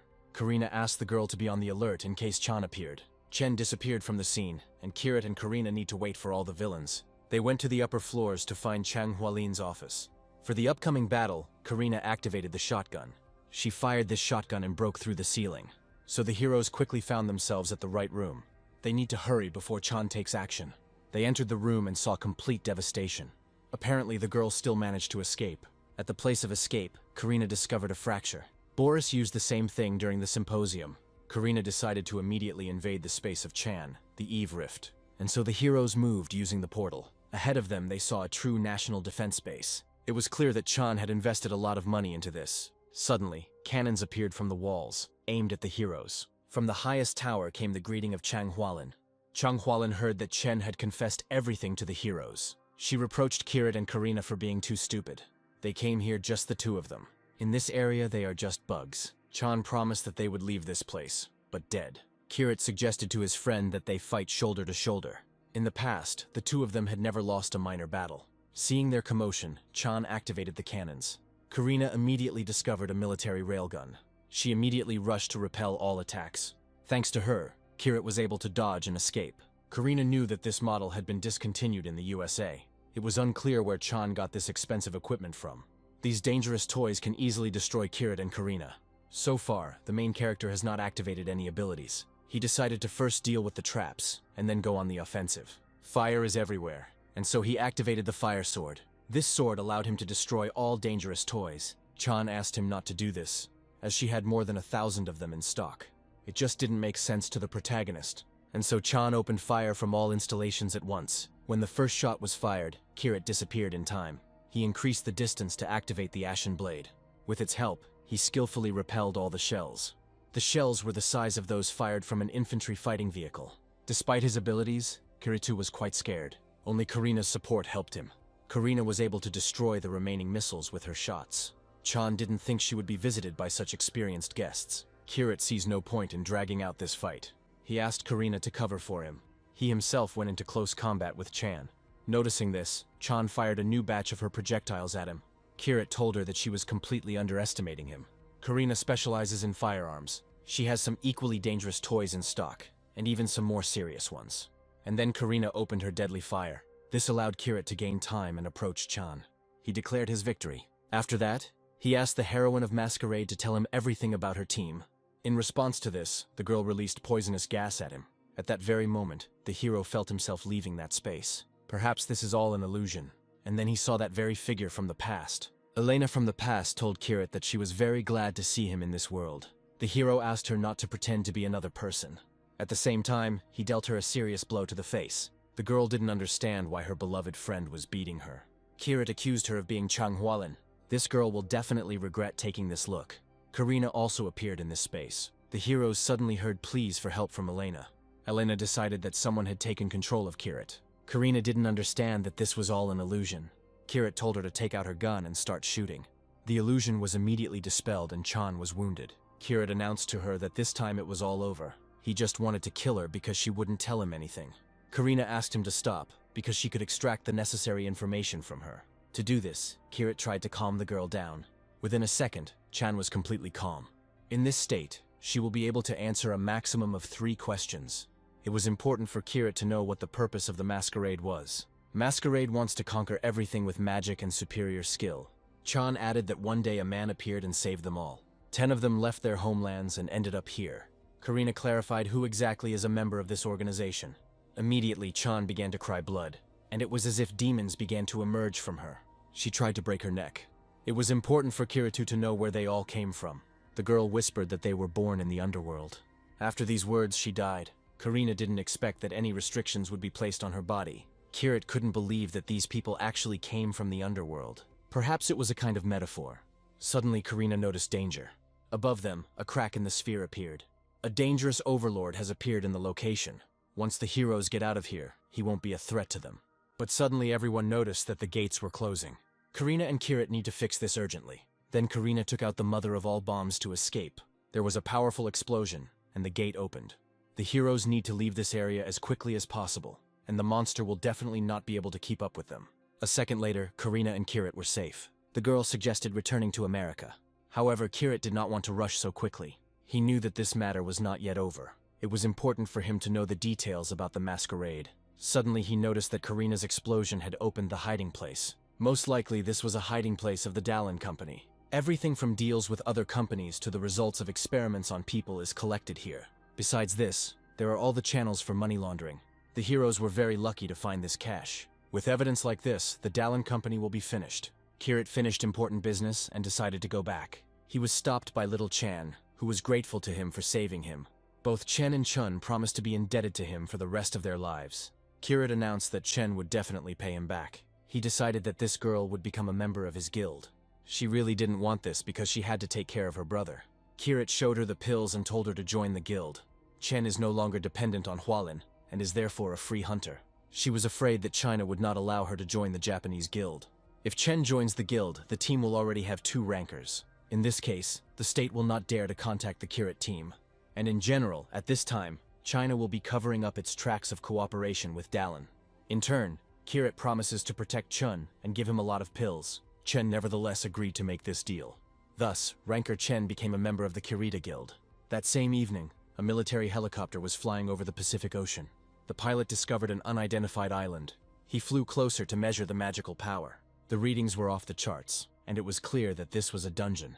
In the morning, all hunters from all over the world were called together. Before this, Kirit trained his subordinates and taught them to work as a team. Tamura announced that it was time to go on an emergency call. This is a great opportunity for new guild members to show their strength. Only 2 guilds will take part in the operation. A meeting of the guild leaders must be held at which the final decision is made. Kirit decided to attend this meeting. He decided that Chen would go to this meeting with him. Tamura couldn't believe his eyes that this girl had become a member of this guild.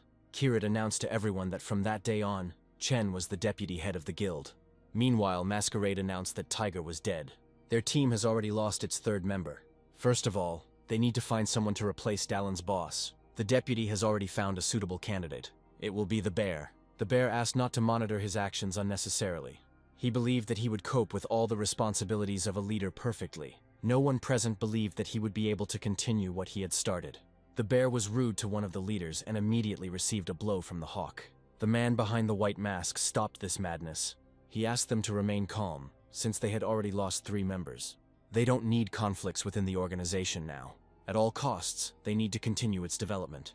The bear promised that later everyone would see what he was capable of. The man with the white mask